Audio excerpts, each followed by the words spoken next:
Ja, spoštovane kolegice, kolegi, predlagam, da začnemo z okroglo mizo, z veseljem.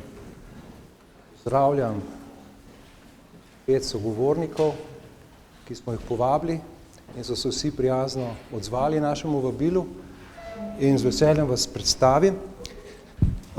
Najprej magistra Mojca Dolinar, pozdravljeni. Je direktorica Urada za meteorologijo, hidrologijo in oceanografijo, ki je sestavni del Agencije Republike Slovenije za okolje, ki deluje v okviru Ministrstva za okolje, podnebje in energijo. Vključuje se v raziskovalno delo na področju podnebja in podnebnih sprememb. Pri tem sodeluje z raziskovalci iz različnih področij, med drugim tudi z raziskovalci iz Biotehniške fakultete. Naslednji gost je magister Matjaž Guček, je magister varstva okolja, zaključil je študij gozdarstva in potem pisal znanstveni magisterij in ga uspešno zaključil na temo varovalnih in zaščitnih gozdov v Sloveniji. Zaposlen je na Zavodu za gozdove Slovenije, centralni enoti, kjer vodi službo za gozdarsko načrtovanje, se pravi, da koordinira delo vseh gozdarskih načrtovalcev, ki po območnih enotah Slovenije pripravljajo načrte za gospodarjenje z gozdovi, spremljajo razvoj gozdov, spremljajo izvajanje ukrepov, sodelujejo z lastniki in javnostmi. In ta služba se v zadnjih letih intenzivno ukvarja s sanacijami gozdov, prizadetimi zaradi ujm. Naslednji gost je dr. Jože Verbič, pozdravljeni. Je raziskovalec, znanstveni svetnik na Kmetijskem inštitutu Slovenije, prihaja z oddelka za živinorejo in se ukvarja s področji prehrane živali, pridelovanja in kakovosti krme ter vplivi kmetijstva na okolje. Že približno 25 let se ukvarja tudi z emisijami toplogrednih plinov in onesnaževal zraka. Je avtor metodike, na podlagi katere Slovenija poroča o emisijah toplogrednih plinov in avtor priporočil za zmanjšanje emisij v kmetijstvu. Sodeloval je pri pripravi mnogih strateških dokumentov na področju podnebnih sprememb, kot je na primer strategija prilagajanja kmetijstva in gozdarstva podnebnim spremembam. Naslednji gost je gospod Tomaž Jevšnik, je diplomirani magister agronomije, eden od pobudnikov razvoja hortikulture v rastlinjakih. Študijem je postal predsednik Slovenskega društva ljubiteljev orhidej. Takrat se je porodila ideja o gojenju orhidej v Prekmurju, ki jo je tudi uresničil. Namreč soustanovitelj in direktor podjetja Ocean Orchids, ki se ukvarja s proizvodnjo orhidej. Je aktiven v združenju pridelovalcev v sodobnih rastlinjakih. Njegovo delo kaže, da ima razvoj hortikulture v velikih rastlinjakih ob uporabi geotermalne energije v Pomurju in sicer velik potencial. Na koncu dr. Žiga Malek, pozdravljeni, je diplomiran krajinski arhitekt, študij je nadaljeval, doktoriral na Dunaju, tema disertacija je obravnavala modeliranje sprememb zemljišč, tudi v kontekstu podnebnih sprememb, in potem je kot okoljski znanstvenik deloval na Nizozemskem in v Avstriji, kjer se je ukvarjal predvsem z rabo tal. Sedaj je raziskovalec na Mednarodnem inštitutu IASA v Avstriji in delno tudi že na oddelku za krajinsko arhitekturo Biotehniške fakultete. Za številne države je raziskoval spremembe rabe tal s poudarkom na blaženju in prilagajanju na podnebne spremembe. Deloval je tudi kot svetovalec za mnoge mednarodne organizacije, kot sta na primer Evropska komisija in Evropska okoljska agencija. Za goste smo pripravili 4 sklope vprašanj, ampak zadnji sklop je namenjen predvsem vam, torej publiki, in sproti lahko postavljate vprašanje kot doslej preko aplikacije. Seveda je pa zaželeno potem, da v tem zadnjem sklopu lahko tudi zadeve komentirate, vprašate v živo, kar je morda celo bolj dobrodošlo. Prav, začenjamo s prvim sklopom, ki smo ga imenovali podnebne spremembe in njihov vpliv In najprej vprašanje za magistro Dolinar. O podnebnih spremembah govorimo predvsem v zadnjih 2 desetletjih. Razmere so se spreminjale tudi prej, tudi v precej daljni preteklosti in tudi danes je bil en prispevek, ki je morda nekoliko relativiziral vprašanje podnebnih sprememb. In zato je vprašanje, kje je tista ločnica, da sedaj dejansko govorimo o podnebnih spremembah, a je to velikost sprememb ali trend sprememb? Izvolite.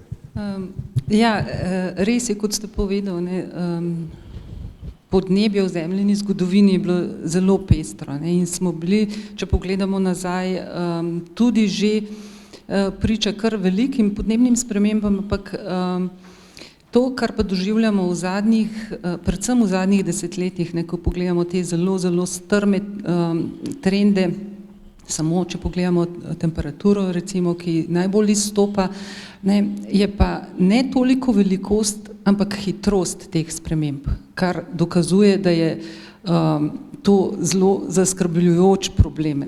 Ne samo, da je problem vmešavanja človeka v podnebje, ampak da ima lahko zelo hude posledice, ker namreč ta hitrost je za 2 do 3 velikostne rede večja od tistih naravnih sprememb, ki so se dogajale v preteklosti, tudi če so bile zelo velike.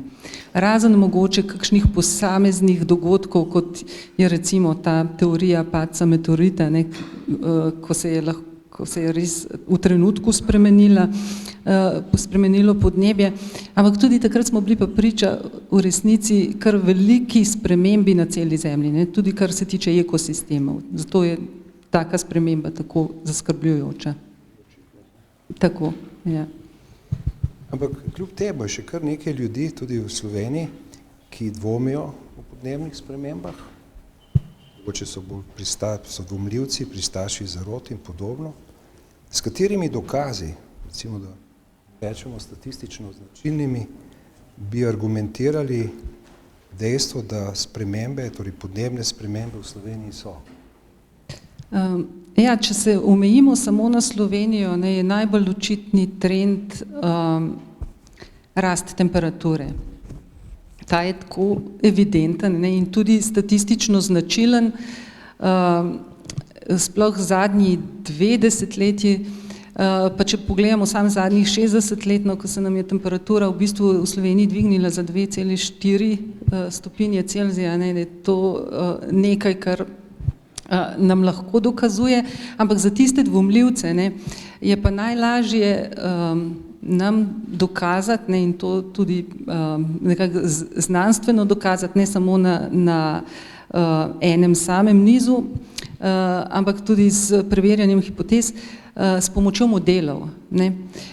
Samo s pomočjo modelov smo lahko dokazali, da v resnici ta rast, ki jo spremljamo, ne samo v Sloveniji, ampak po celem svetu, se pravi globalno, da jo nikakor ne moremo dobiti drugače kot s pomočjo teh izpustov toplogrednih plinov, ki gredo v ozračje. Se pravi, tudi ostali dejavniki, ki delujejo na podnebje, od sončeve aktivnosti, se pravi, koliko sončeve energije dobimo na zemljo, do vpliva vulkanov, oceanskih tokov in tako naprej, so zajeti, ampak z njimi ne moremo dokazati tega hitrega porasta temperature.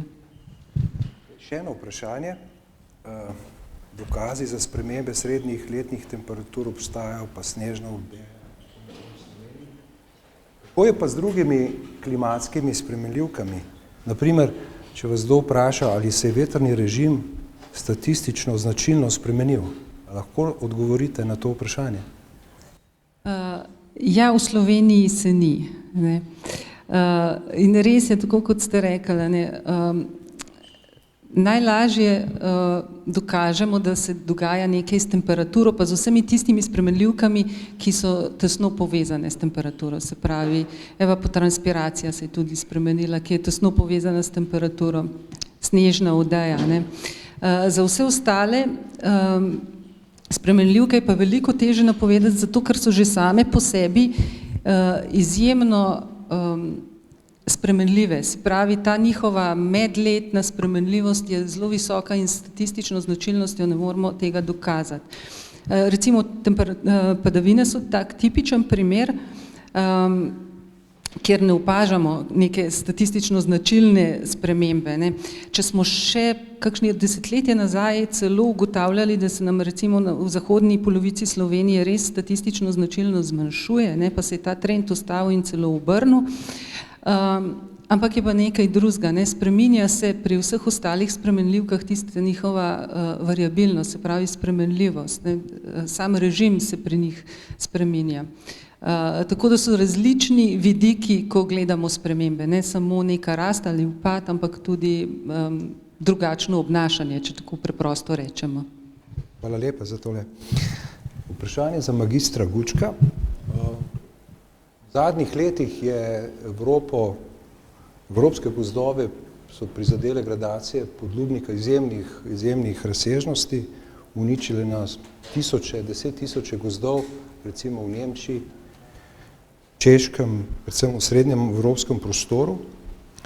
In vprašanje se glasi, ali je res, da so podlubniki kot ključni škodljivci smreke sedaj v Sloveniji pojavljajo v višjih nadmorskih višinah, kot je bilo to pred 50 leti.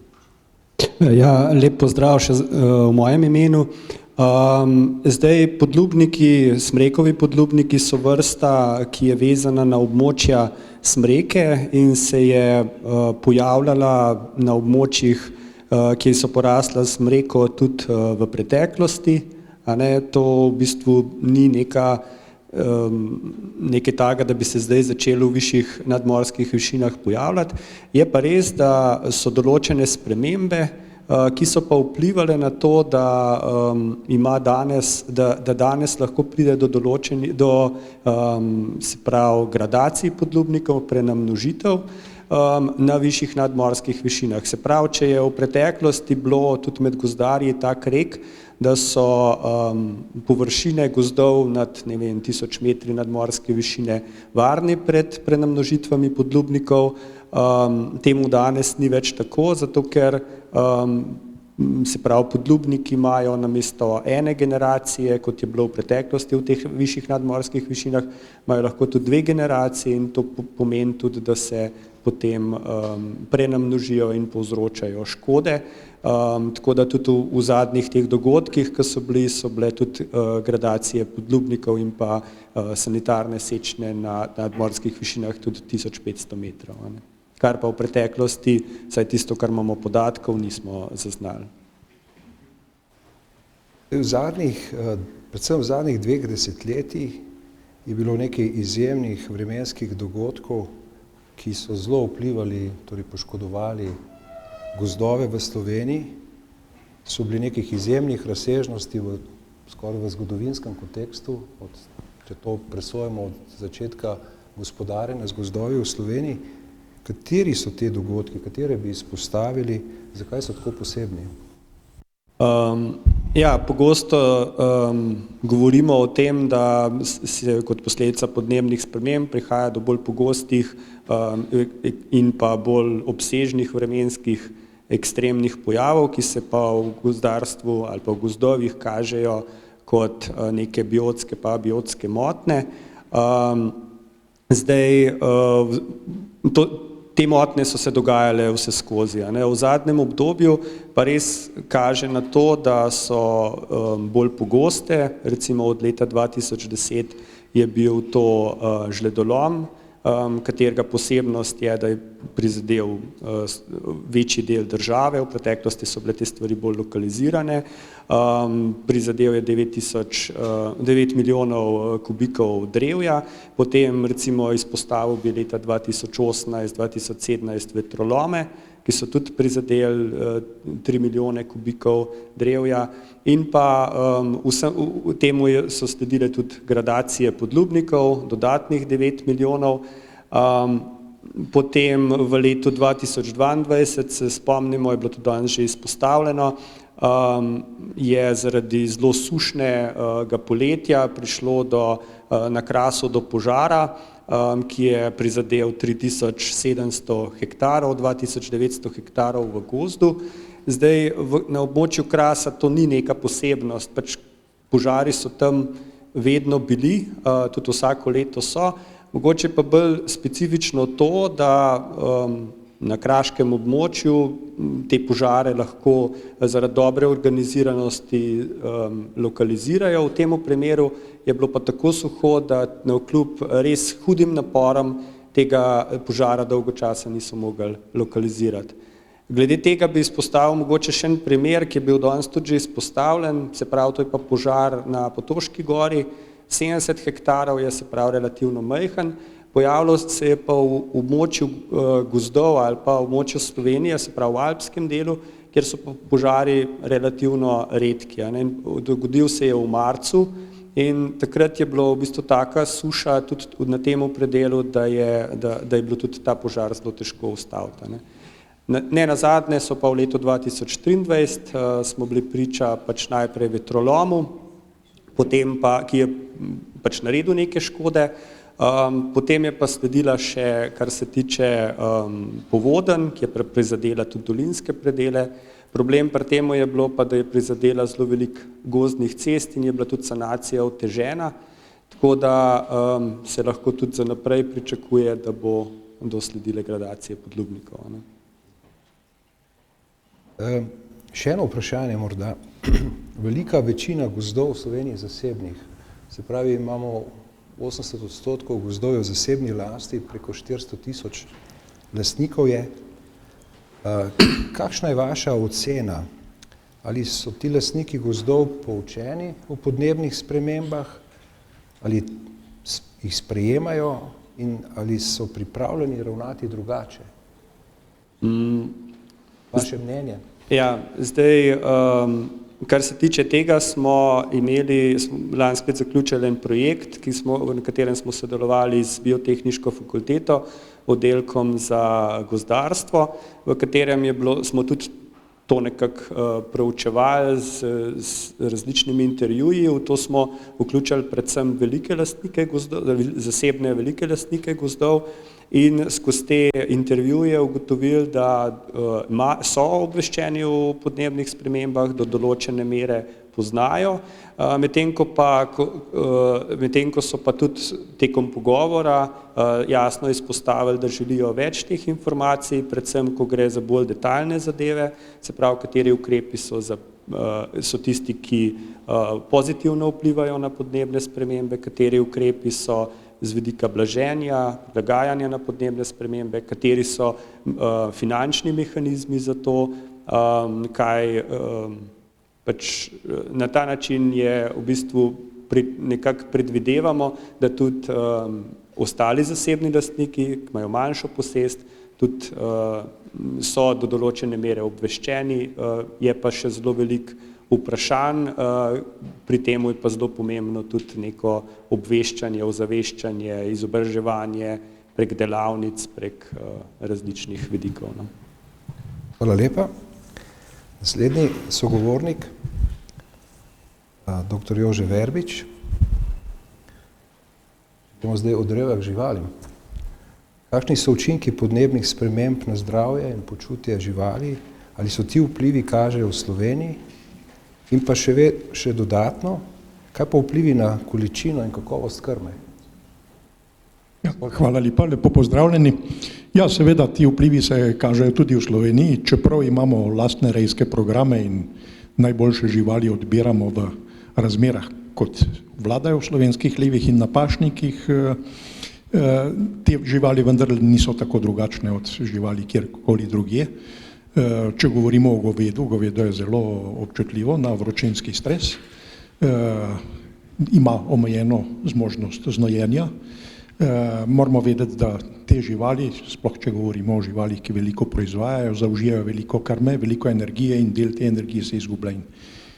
Tega se mora žival na en način znebiti in to je precej obremenjuje. Skratka, kako se kaže, živali zaužijajo v vročinskih valovih manj krme, mlečnost se zmanjša se vsebnost laktoze in beljakovin v mleku, vpliva na razmerje, kislinsko razmerje v telesu, vpliva na dogajanja v vampu, poškodbe oziroma bolezni parkljev, plodnostne motnje in tako naprej, in to kmete precej prizadene, bi lahko rekli. No, še večji vpliv je pa posreden prek količine in kakovosti pridelane krme, ne. Torej, tukaj se soočamo predvsem z zmanjšanjem krme. Če gledamo tako v medijih, kaj se dogaja, ponavadi vidimo posnetek koruze, ne. Velike škode imamo na travnikih, ni običajno oziroma ni normalno, da bi se trava poleti kar posušila, sploh v srednjem delu, mogoče na Krasu, ne. In to se dogaja in spregledamo. Torej, spreminja se tudi kakovost krme, zaradi visokih temperatur travniška krma bolj lesenije, slabše prebavljiva, pri koruzni silaži oziroma pri koruzi za siliranje zaradi suše se slabše razvijajo storži. Če bi poskušal to razdeliti, bi rekel, največji vpliv imajo podnebne spremembe na kakovost, na količino pridelane krme, na drugem mestu je vročinski stres in na tretjem mestu kakovost krme. Predvsem ta variabilnost, ne, sej v Sloveniji nam se količina pridelane krme že desetletja povečuje, vsako leto od osamosvojitve smo pridelek biomase povečali za približno 30%, ampak vmes so leta dobre letine, izjemno dobre letine, vmes pridejo zelo slabe letine in predvsem voluminozne krme ni mogoče kupiti na svetovnem trgu in to je za živinorejce, bi rekel, ekonomsko precejšnja obremenitev. Kakšen je prispevek kmetijstva k celotni količini toplogrednih plinov v ozračju? Se pravi, kakšen je ta prispevek v Sloveniji, pa primerjalno globalno? Ja, globalno je prispevek kmetijstva tam okrog 17% ocenjen. V to so zajete vse emisije, ki nastanejo direktno pri kmetovanju, metan iz živinoreje, didušikov oksid iz rastlinske pridelave in v teh 17% so zajete tudi emisije ogljikovega dioksida zaradi spremembe rabe zemljišč, lahko bi rekli zaradi krčanja gozdov, ne. Torej v Sloveniji je ta prispevek precej manjši, direktno iz kmetovanja, vzreje živali in rastlinske pridelave 11%, s tem, da v Sloveniji beležimo rahle ponore na račun spremembe rabe zemljišč, tako da 1%, ko štejemo, smo pri 10%. Seveda je pa treba poudariti, da to so direktne emisije iz kmetijstva, to niso vse emisije povezane s prehranskim sistemom, tam pridemo na 30%. Omenili ste metan, ne, ta se pogosto omenja kot glavni problem v živinoreji. In kakšen je vpliv tega biogenega metana na podnebne spremembe v primerjavi s CO2? Ja, to je že nekaj let aktualna tema, ne, ki bo verjetno vroča še v naslednjih letih. Gre za to, da metan se v svojih lastnostih zelo razlikuje od ogljikovega dioksida, ki nastane pri rabi fosilnih goriv. Za razliko od ogljikovega dioksida, ki je obstojen v atmosferi približno tja do 1000 let, je ta metan ostane v atmosferi približno 10 let, se oksidira. Kaj to pomeni za podnebje? Pomeni, da če mi spuščamo v atmosfero fosilni ogljikov dioksid, se ta nalaga, vsako leto dodamo novega in koncentracija je vedno večja. Pri metanu je drugače, mi spuščamo vsako leto seveda nov metan, ampak nekaj metana, ki smo ga spustili v preteklosti, se oksidira. Tako da če so pri ogljikovem dioksidu pomembne kumulativne emisije, so pri metanu pomembne sprotne emisije. Če mi sprotne emisije metana zmanjšamo, se bo koncentracija metana v atmosferi zmanjšala in podnebje se bo ohlajalo. Pri ogljikovem dioksidu, tudi če zmanjšamo emisije ogljikovega dioksida, se bo podnebje še naprej segrevalo za dodaten delež tega ogljikovega dioksida v ozračje. Torej, medvladni panel za podnebne spremembe se teh razlik zaveda in poskuša skorigirati. V zadnjem poročilu je to opozorjeno, čeprav to ni nova stvar, že v predhodnih poročilih je bilo na to opozorjeno. In tudi okvirna konvencija za podnebne spremembe pravzaprav je že v zadnjih sklepih nekako priporočila, da lahko države poročajo emisije metana tudi ločeno po tej novi metriki. Za Slovenijo smo ocenili, kaj to pomeni, kaj pomeni upoštevanje kratke obstojnosti metana v zraku in če imamo prispevek kmetijstva 11%, se ta prispevek za kmetijstvo zmanjša na 4,5% od skupnih emisij, če imamo za živinorejo približno 8%, se prispevek živinoreje zmanjša pod 2%. Zdaj, zakaj pod 2%, ali to pomeni, da metan ni vreden obravnave? Ne, ni res. Pravzaprav ta metrika velja samo v primeru, ko emisije zmanjšuješ. In mi smo v preteklosti emisije zmanjšali, emisije metana in lahko bi rekli pravzaprav, da smo dosegli približno z metanom, da smo na ničelnih emisijah, če pogledamo trende za zadnjih 30 let. Dobro, za oceno teh bilanc so potrebne spremljava, monitoring. Kako izmerite, ocenite izpuste toplogrednih plinov pri živalih? Ali so metode zanesljive? Se jih dalo izboljšati? Ja, zdaj, če hočemo točno vedeti, koliko metana žival izpusti, je treba dati v respiratorno komoro in narediti analize in bilance plinov. In ti poskusi, ki se izvajajo praktično že več kot 100 let, pravzaprav so temelj za modele, na podlagi katerih ocenimo, koliko metana žival izpusti. Kako pa to ocenimo? Tako da ocenimo, koliko energije zaužije. Koliko energije zaužije, odvisno od tega, koliko proizvaja, ali je žival breja ali ni, ali se giblje bolj ali se giblje manj, kakšna je njena masa, kakšna je mlečnost, kakšna je sestava mleka, vse to vstavimo v model in dobimo pravzaprav emisije metana. Pri dušiku je stvar mogoče še nekoliko lažja. 80% slovenskih molznic je v kontroli prireje mleka, imamo informacije o sečnini v mleku, na podlagi tega je mogoče oceniti, koliko dušika žival izloči. Hvala. Samo na kratko, omenili ste že prej, se pravi, da je na področju emisij toplogrednih plinov iz živinoreje, kmetijstva v Sloveniji je bil ugotovljen napredek. Ja. Ga lahko tako ocenili? Lahko bi ga ocenili kot zadovoljivega, torej od leta 1986, ko imamo dobre ocene, so se emisije v kmetijstvu zmanjšale za 16%, govorim o ocene v ekvivalentih ogljikovega dioksida, kot jih ocenjujemo, za toliko se je zmanjšal metan, za nekaj manj se je zmanjšal didušikov oksid in kot sem že prej rekel, če hočemo mi doseči ničelne emisije pri metanu, oziroma da je ta metan podnebno nevtralen, moramo zmanjševati emisije metana za 0,3% na leto in mi smo to zmanjševali 16% v 30 letih, pomeni, da na metanu smo bili nevtralni. Lepa. Naslednja vprašanja so za gospoda Tomaža Jevšnika. Najprej zelo splošno vprašanje. Kako kmetijski predelovalci v Prekmurju doživljate podnebne spremembe? Ali je ekstremnih dogodkov več? Če jih je več, kateri so? Kaj opažate? Lep pozdrav še iz moje strani. Ekstremnih dogodkov lahko rečem, da je bilo v zgodovini podjetja Ausch Norhitz kar nekaj. Ali jih je več, ali jih je manj, kot jih je bilo, 50 let nazaj, bi težko ocenil, ne bi si drznil tega ocenjevati, ampak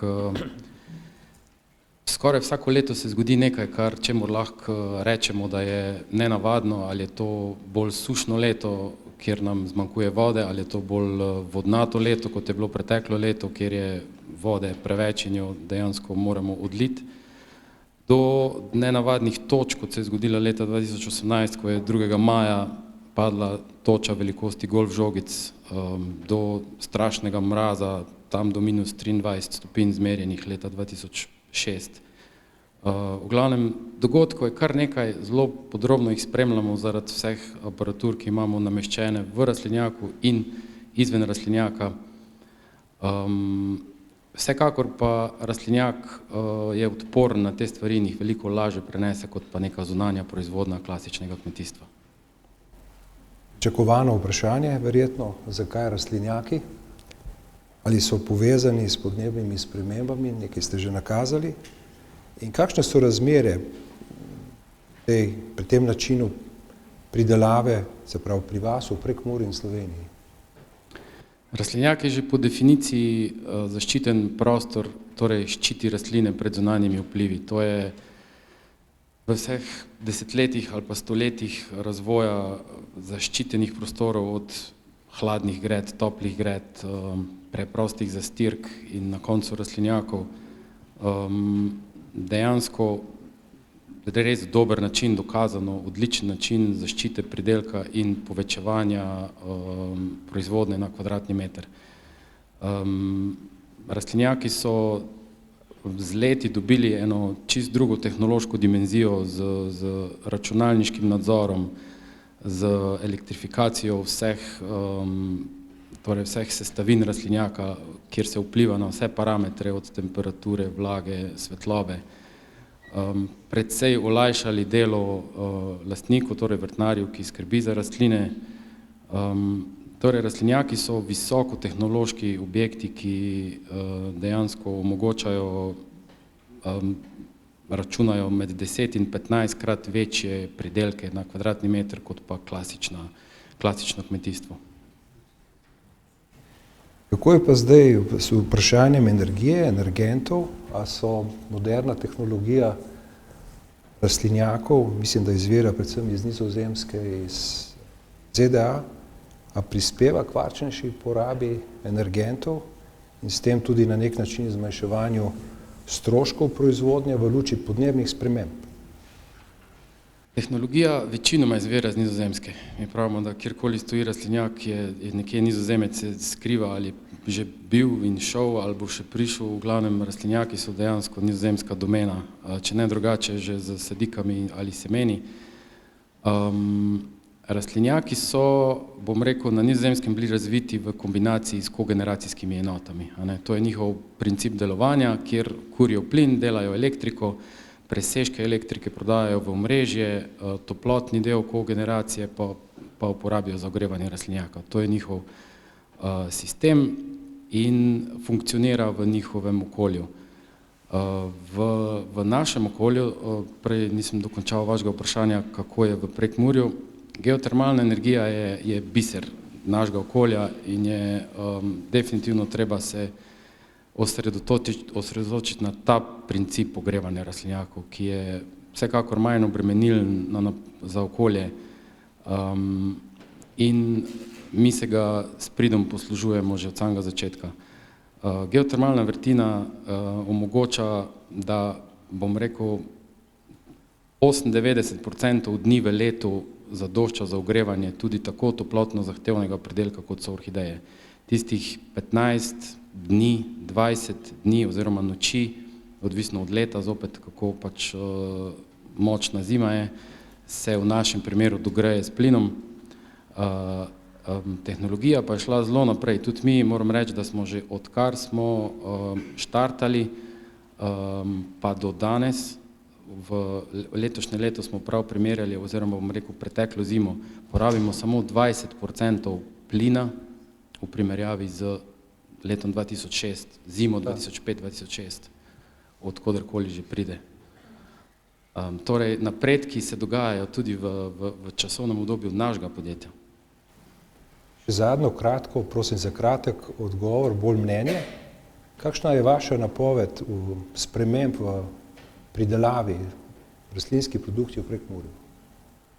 Realno, kam bodo vaš občutek, kam grejo stvari?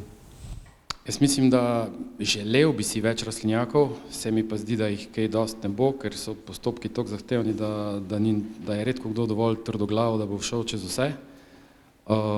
In bomo ostali na nekem klasičnem kmetijstvu, kjer bi si pa tudi želel, da bi se vsaj velikost obdelovanih površin oziroma da en lastnik, en kmet obdeluje večjo površino. To bi si želel, torej da je več večjih kmetov, ki so bolj učinkoviti in mogoče manj obremenilni. Hvala.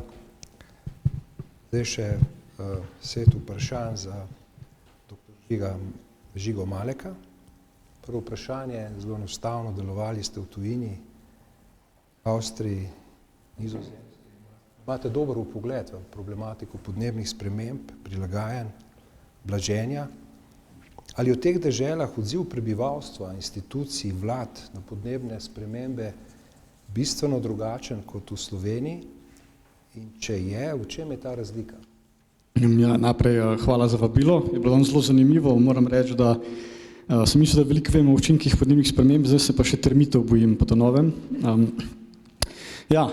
Ja in ne bi rekel. Zdaj po eni strani, če se osredotočim predvsem bolj na Nizozemsko, ta dolgoročnost je tam že zelo dolgo, nekaj, kar zelo dolgo časa obstaja. Se pravi, že same ustanove so že v 70-ih, 80-ih letih izvajale študije, kaj bo čez 50-100 let. Medtem ko pri nas to šele zdaj prihaja. Nekako se mi zdi, da je več tega mišljenja preko enega mandata, če smem reči. Predvsem je tudi zelo veliko tega, da jih zelo zanima, kaj se dogaja izven meja Nizozemske, podobno je tudi pri Avstriji. Imajo številne inštitute, ki se ukvarjajo, ne samo raziskovalne inštitute, tudi ustanove, ki dejansko jih skrbi, kaj se bo dogajalo na drugih koncih sveta, ker se zavedajo, kako je vse povezano in da okolje, predvsem pa podnebje ne pozna meja. In zato... Aha, malo dlje, ok, se vračujem. Ja, se pravi, več je tega, da jih zanima bolj ta globalni okvir in kaj se dogaja izven meja Nizozemske, izven meja Avstrije tudi v bistvu, pa tudi kakšen je njihov vpliv izven meja. Zdaj, mislim, da v Sloveniji nas mogoče ne zanima toliko veliko, kaj se dogaja v Sloveniji. Tukaj govorim za ustanove, ne za raziskovalce, tukaj smo danes videli, da to ni res. Zdaj, moram pa reči, da se mi pa zdi, da je v tujini malo več dvoličnosti. Se pravi, največji onesnaževalec vseh časov, Shell je z Nizozemske, zdaj podjetja, ki so najbolj odgovorna oziroma med najbolj odgovornimi za izsekavanje amazonskega pragozda, za izsekavanje gozdov v Indoneziji, tudi v Zahodnji Afriki, so nizozemska podjetja. To so podjetja, ki trgujejo sojo kot krmo, to so recimo podjetja, ki trgujejo s kakavom.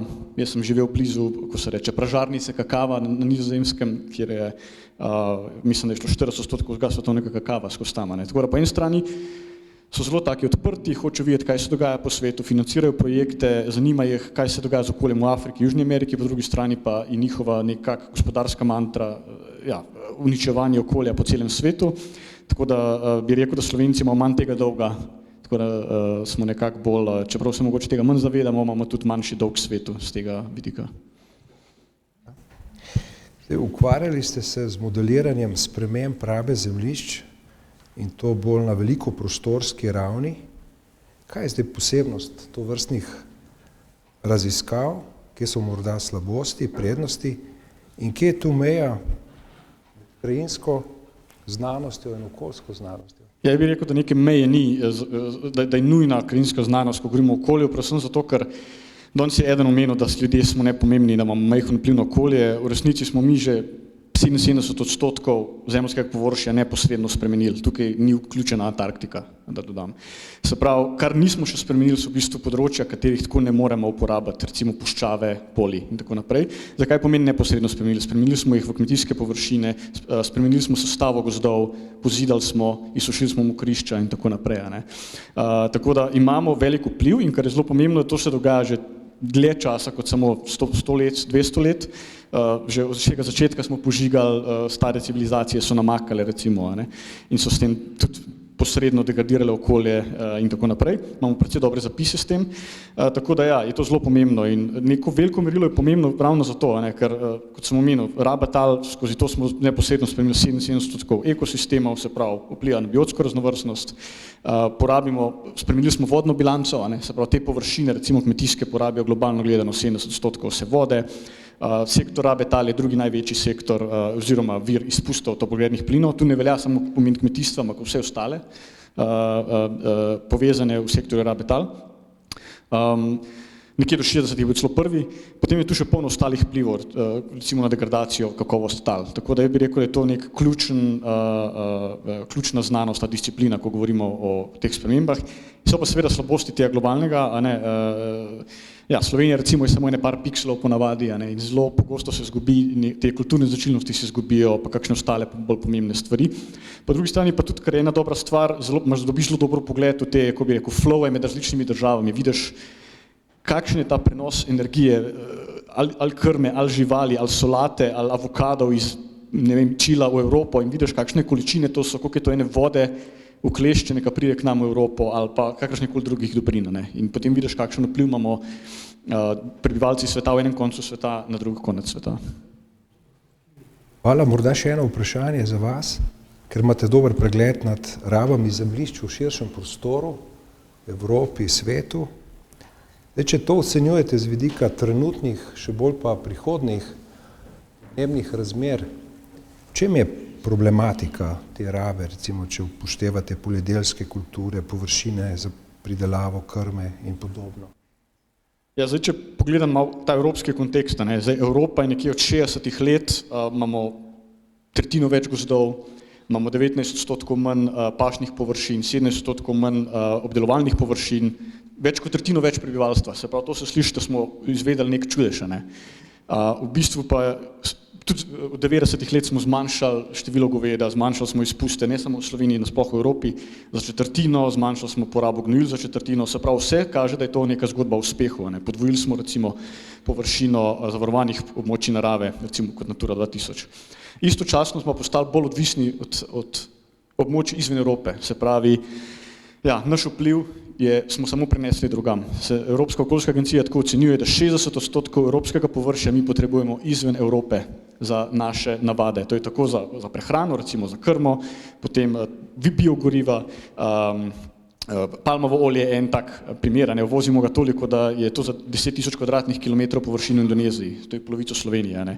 Sojo v Evropo vozimo za 32.000 kvadratnih kilometrov, toliko je teh površin, ki so v Braziliji za evropsko krmo. Se pravi, spet, to so ogromne površine v tujini in smo mi samo nekako prenesli te svoje vplive drugam, imamo več gozdov v Evropi, več narave, je pa bolj nevidno našim očem. In v Sloveniji v bistvu dokaj podobno, ne. Bi rekel, imamo manjše število kmetij, zaprli smo neke velike farme, prašiče, tukaj v bližini ne tako daleč, kot sedimo tukaj, ne. Nismo pa zmanjšali porabe, ne. Tako da v bistvu smo samo prenesli te naše vplive, morda na Hrvaško, Madžarsko, morda pa še bolj daleč stran. Hvala. Se pravi, zdaj zaključujemo ta prvi krog vprašanj, gremo k drugemu sklopu, ki sem ga poimenoval podnebne spremembe, adaptacije, ovire in izzivi. Najprej vprašanje spet za magistro Dolinar. Napovedi podnebnih razmer je ključno za prilagajanje različnih sektorjev. Katere predvidene spremembe podnebnih razmer v Sloveniji bi izpostavili?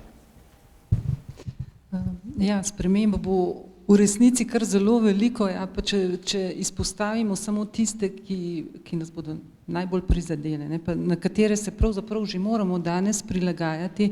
Seveda v prvi vrsti je temperatura, ne, ki je že zrasla in bo še naprej rasla. Posledica rasti temperature, če smo že pri pridelavi, je daljša rastna doba, ampak ne, žal, to je edina dobra novica, ki jo moramo pa takoj začeti slabo, ker se bo ta rastna doba v resnici na polovici, se pravi v visokem poletju, pravzaprav presekala zaradi hudega vročinskega stresa, ne. To je pa tista druga zelo huda posledica rasti temperature, se pravi vročinski valovi, ki bodo daljši, dogajali se bodo pri višjih temperaturah in tudi več jih bomo imeli, ne. Potem seveda nas takoj zanimajo, kaj se bo dogajalo z padavinami, ker smo od tega zelo odvisni. Lahko rečemo, da Slovenija bo ostala dobro namočena država, ne? Ampak to samo tako, če pogledamo od daleč, ne? Zelo se bo pa spremenil ta padavinski režim. Pozimi bomo imeli več padavin, bistveno več kot danes, ne?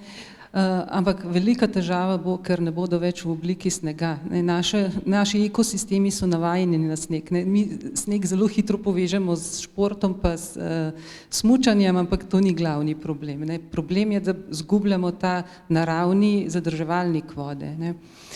In zaradi tega bomo imeli pozimi lahko kar velike težave z poplavami. Za ostale letne čase niti ne kaže kakšnih velikih signalov, ne, ampak bolj to, kot sem že na začetku govorila, da se bo lahko zelo spremenila ta kratkotrajni dežni režim, se pravi, kakšne intenzitete padavin bomo imeli. Znamo imeti zelo dolgo obdobje, ki bo suho, potem pa, ko bodo padavine, bodo pa te zelo izdatne, se pravi v kratkem času zelo veliko padavin. Tako da lahko po drugi strani hkrati pričakujemo in sušne obdobje in pa tudi hudourniške poplave. Potem, kar se ostalih zadev tiče, je mogoče za izpostaviti tudi zelo veliko izhlapevanje, pa posledično suše.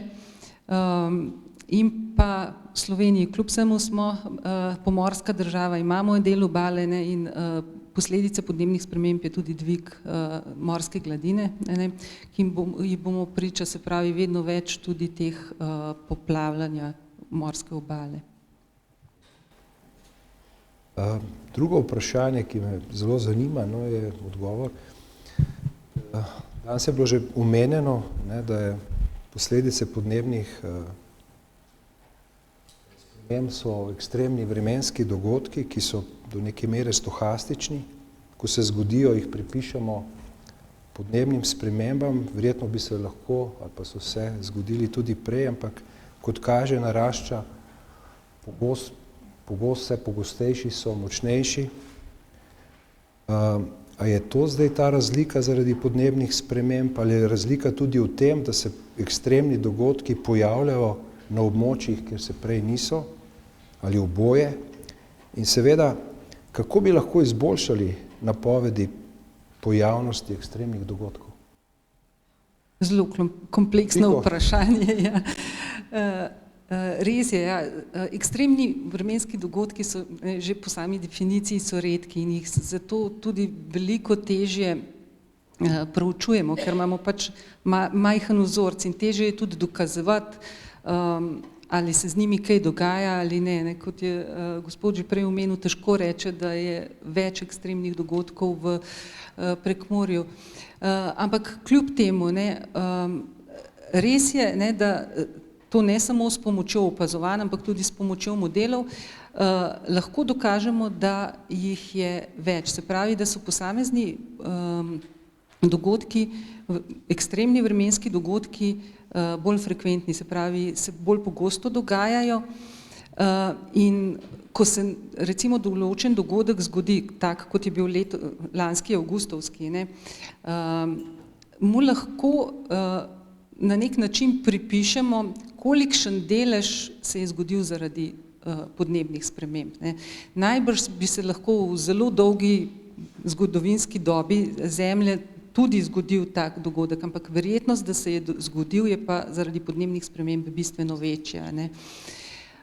In kar se tiče napovedovanja teh ekstremnih vremenskih dogodkov, ne, sploh za naprej, tukaj niti ne govorimo toliko o napovedovanju, ampak bolj o nekih projekcijah, kaj nas lahko čaka ali pa v različnih scenarijih, si zelo lahko pomagamo z zgodovinskimi podatki, ne. Zelo pomembno je, da imamo mi zelo dobre informacije o tem, kaj se je zgodilo v naši zgodovini. Recimo pri nas se bo ravno zdaj začel en zelo velik projekt, ko bomo digitalizirali zgodovinske podatke od 1850 leta naprej, ker trenutno jih imamo samo od leta 1961, se pravi, bomo za dobrih 100 let podaljšali te nize in se nadejamo, da bomo s tem lahko tudi bistveno bolj ocenili, kaj se nam bo zgodilo v prihodnosti. Pa mogoče samo še en tak medklic, ne. Zadnje leta, sploh v zadnjih 2 letih, ne, se veliko govori o umetni inteligenci, ne, koliko nam lahko pomaga tudi pri znanosti, ne, ampak ravno ti ekstremni dogodki so pa nekje neka niša, kjer si pa ne moramo zelo veliko nadejati, ker umetna inteligenca lahko nekako nam pomaga pri tistih procesih, ki jih dobro poznamo, ne. Prihodnost podnebna je pa nekaj, kar še ne poznamo. Se pravi, o tem še nimamo podatkov. Tudi mi, ko tudi govorimo o določenih številkah, nam ni čisto jasno, kaj to pomeni, ne, za samo podnebje. In ravno tako tudi umetna inteligenca nam tukaj ne more pomagati, ne. Še eno kratko vprašanje. Prej ste omenili napovedi. Zanima me, pri katerih klimatskih spremenljivkah so te napovedi najmanj gotove, da imate največ. Pri vseh je neka negotovost, ampak kje je ta negotovost največja?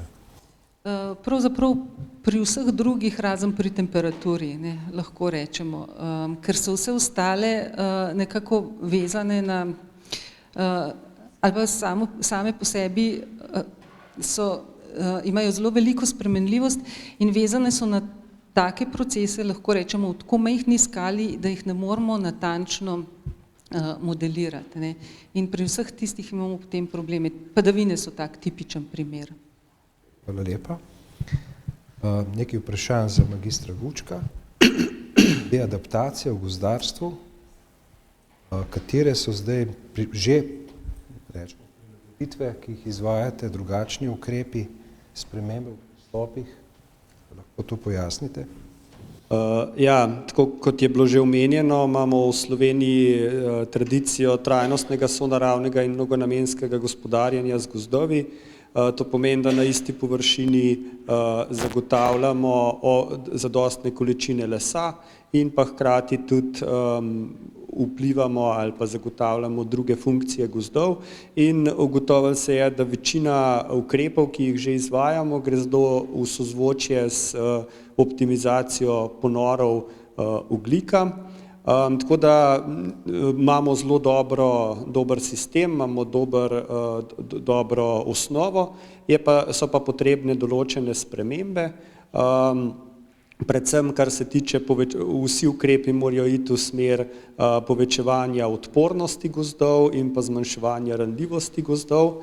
Tako da tukaj je poseben izziv, se pravi, intenziviranje nege in pa pravočasnih rečenj, da bomo dobili bolj stabilne gozdove. Načeloma temeljimo na dveh strategijah, se pravi strategija blaženja, ki temelji na tem, da gozd zagotavlja ponore ogljika in s tem nekako vplivamo tudi na hitrost in pa na obseg podnebnih sprememb.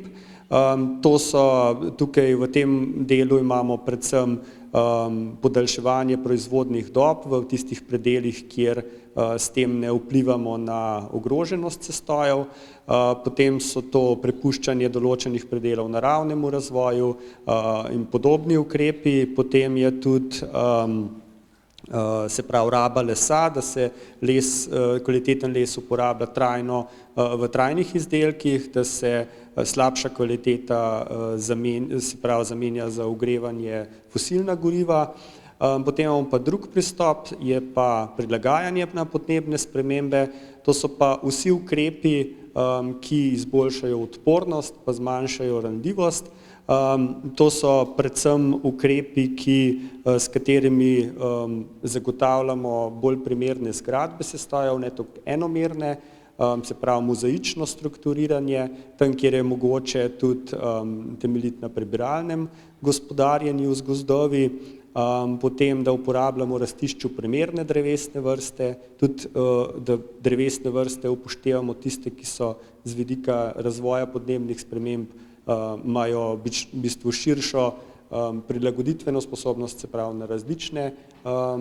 na različne pogoje in pa da skrbimo za genetsko pestrost pa vrstno pestrost teh sestojev, ker na ta način z različnimi drevesnimi vrstami je večja možnost, da se bodo lahko gozdovi prilagodili različnim podnebnim spremembam. Tukaj bi izpostavil, da smo na tem področju naredili en korak naprej, zdaj je ta korak dosti velik, ne vemo, se pravi, lansko leto so bili sprejeti območni načrti, ki je v bistvu neke vrste strategija gospodarjenja za prihodnjih 10 let in vsebujejo v vseh delih gospodarjenja z gozdovi, se pravi od obnove, nege, rečenj, tudi se pravi upoštevajo podnebne spremembe.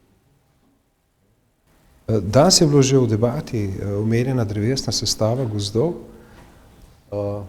Opažate že spremembe v drevesni sestavi gozdov, trende in pa predvsem vprašanje, katere drevesne vrste gre zdaj pospeševati. Verjetno je diverzifikacija, pestrost eden od garantov recimo večje odpornosti gozdnih sestojev.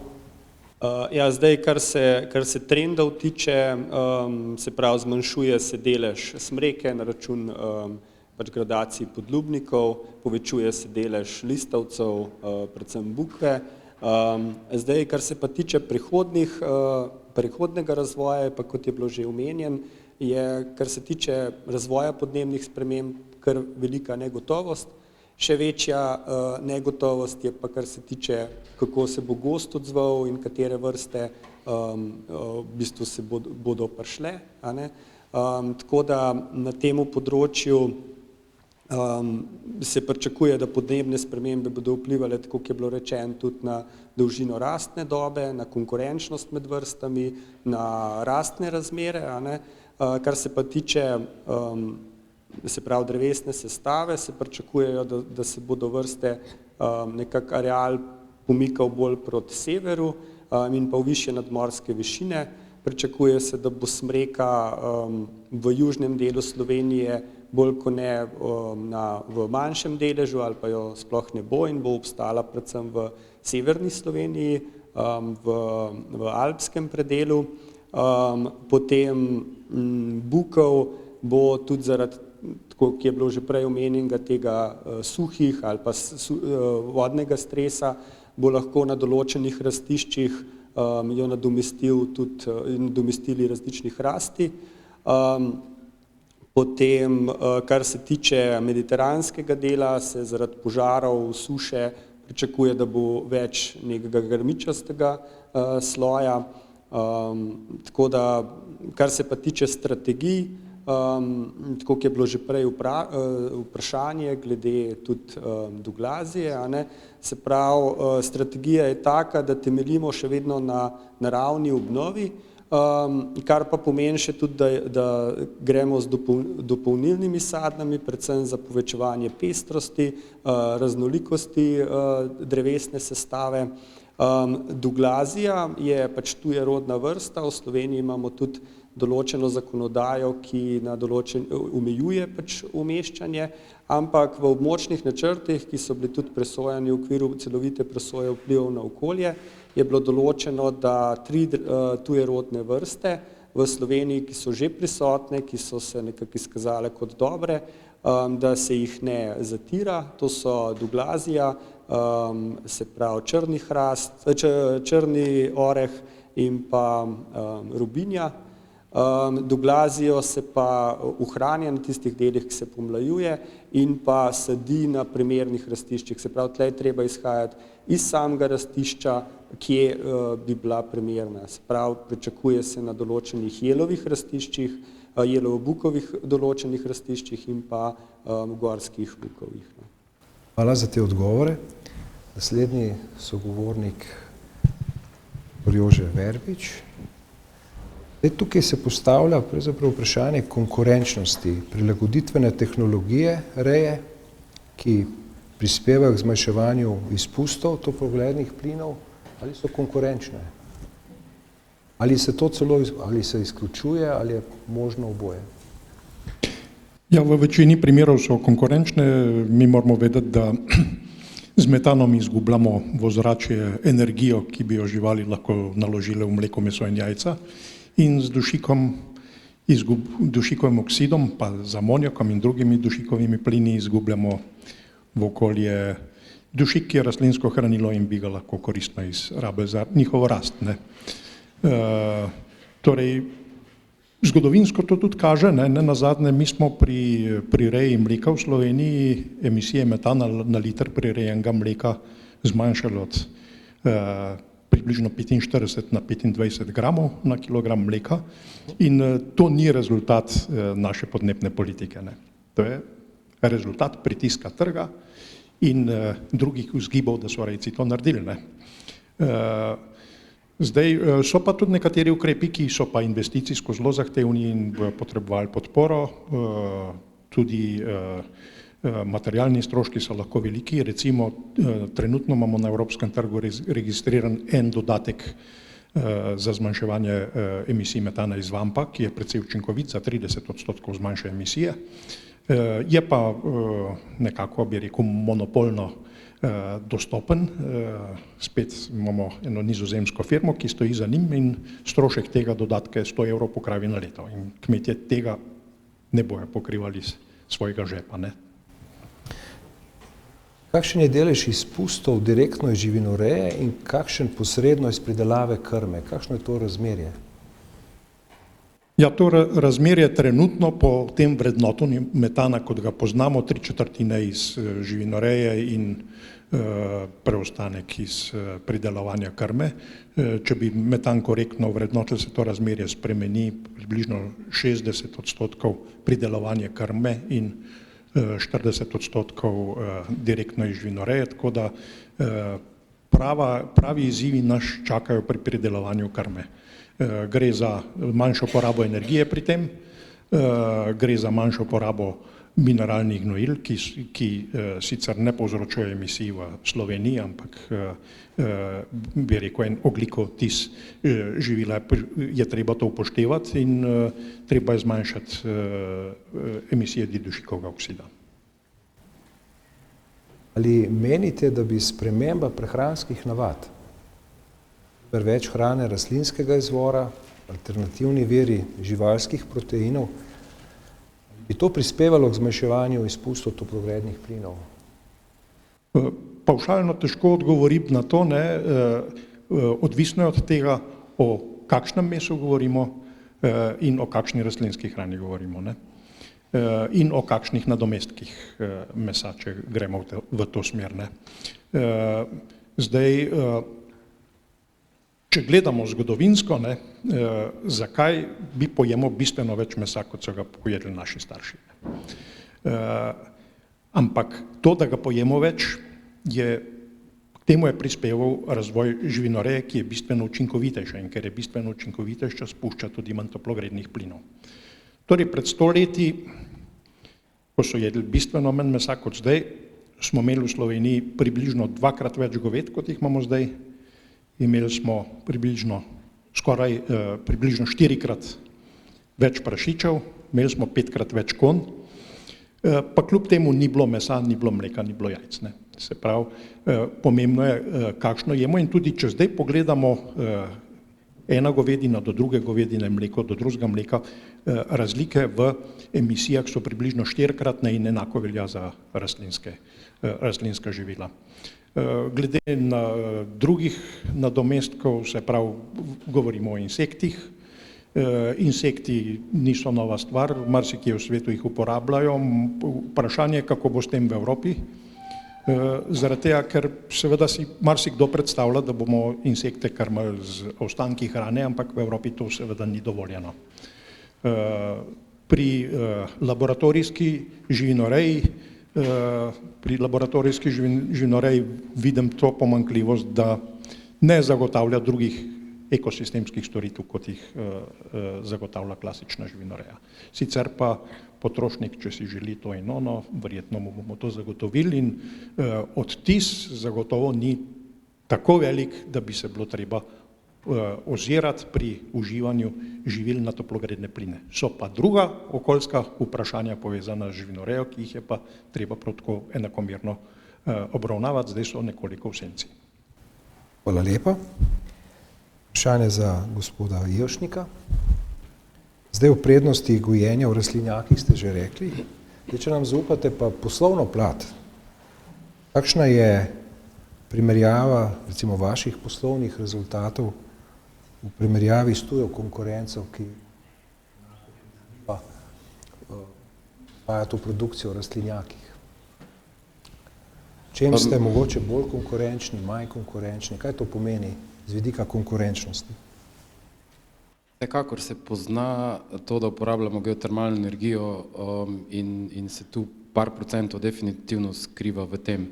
Je pa treba povedati, da oni so vedno imeli cenejši plin, kot smo ga imeli mi in njihovo uporabljanje kogeneracijskih enot v blaznih številkah je imelo tudi še en drug vpliv, ker si je sama država Nizozemska torej vrtnar rastlinjak ne prižiga sam svoje kogeneracijske enote. To upravlja energetsko podjetje, elektropodjetje namesto njega in mu samo zagotavlja tistih naprej dogovorjenih 8, 10, 12 ur delovanja, kolikor je nujnih za ogrevanje rastlinjaka.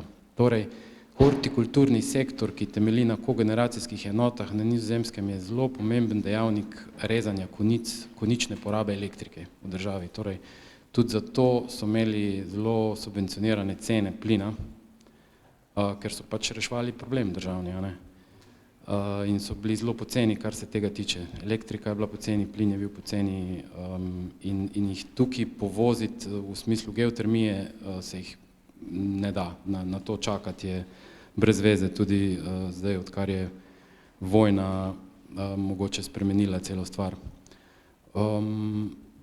Še en dejavnik zelo pomemben je to, da smo geografsko nižje kot oni. Se pravi, imamo več sončnih dni, več intenzivnosti sonca, ki je zelo pomembna in recimo naša proizvodnja je samo polovično osvetljena. V primerjavi z njimi, ki imajo celotne površine, govorim samo o pridelovalcih orhidej, celotno površino osvetljeno z lučmi, takimi ali drugačnimi, ker drugače preprosto ne gre, da bi celoletna proizvodnja tekla. Medtem ko pri nas celotno prvo fazo gojenja, torej polovico rastlinjaka ne osvetljujemo, ker je tudi po zimi zadovoljiva količina svetlobe, ki pade v rastlinjak.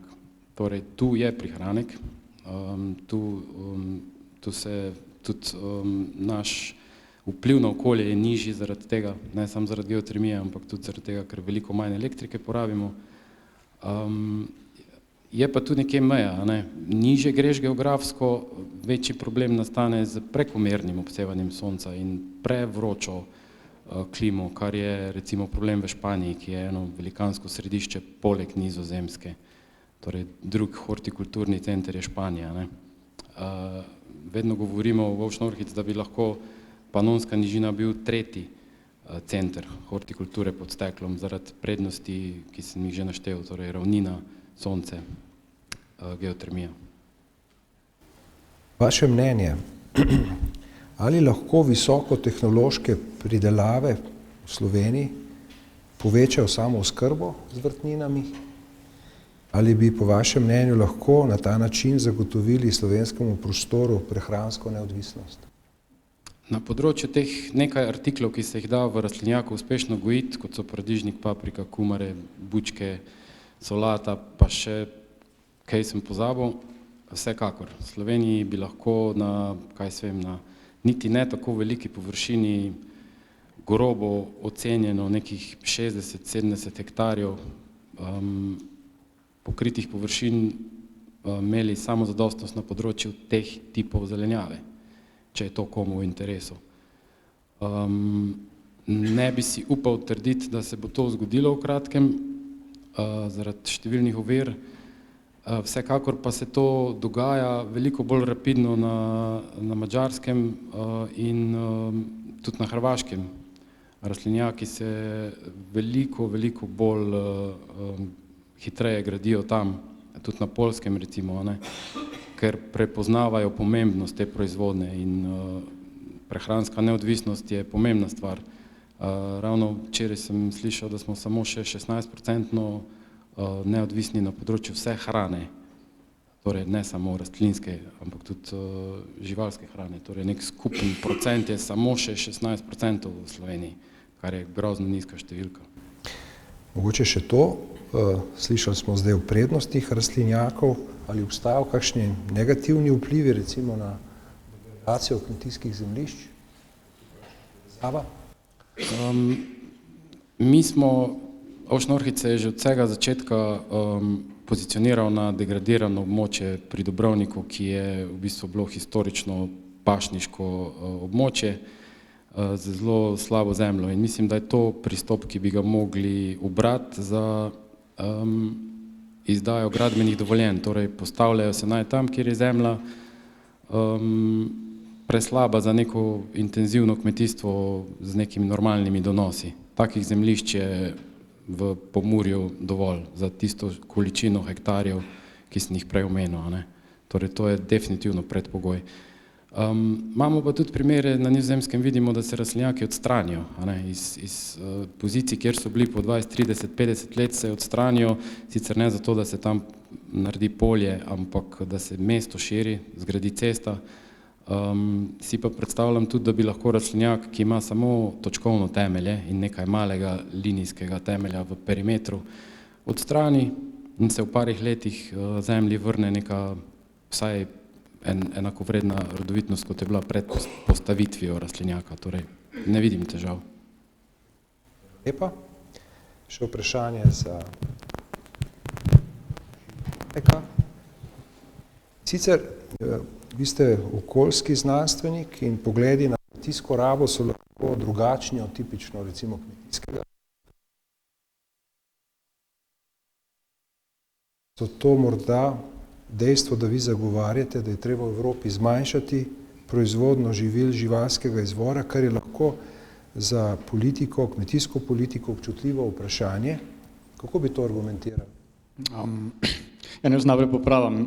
Jaz in moji kolegi se najprej prizadevamo za zmanjšanje porabe, ker če ne bomo samo uvažalo druget in to nima nobenega smisla. Ne. To se je že zgodilo, prej smo omenili ta primer Ihana, se je tudi zaprla zaradi slabih okoljskih in živilskih standardov, zdaj pa verjetno iz podobnih obratov uvažamo svinjino, ker nima nobenega smisla. Ne.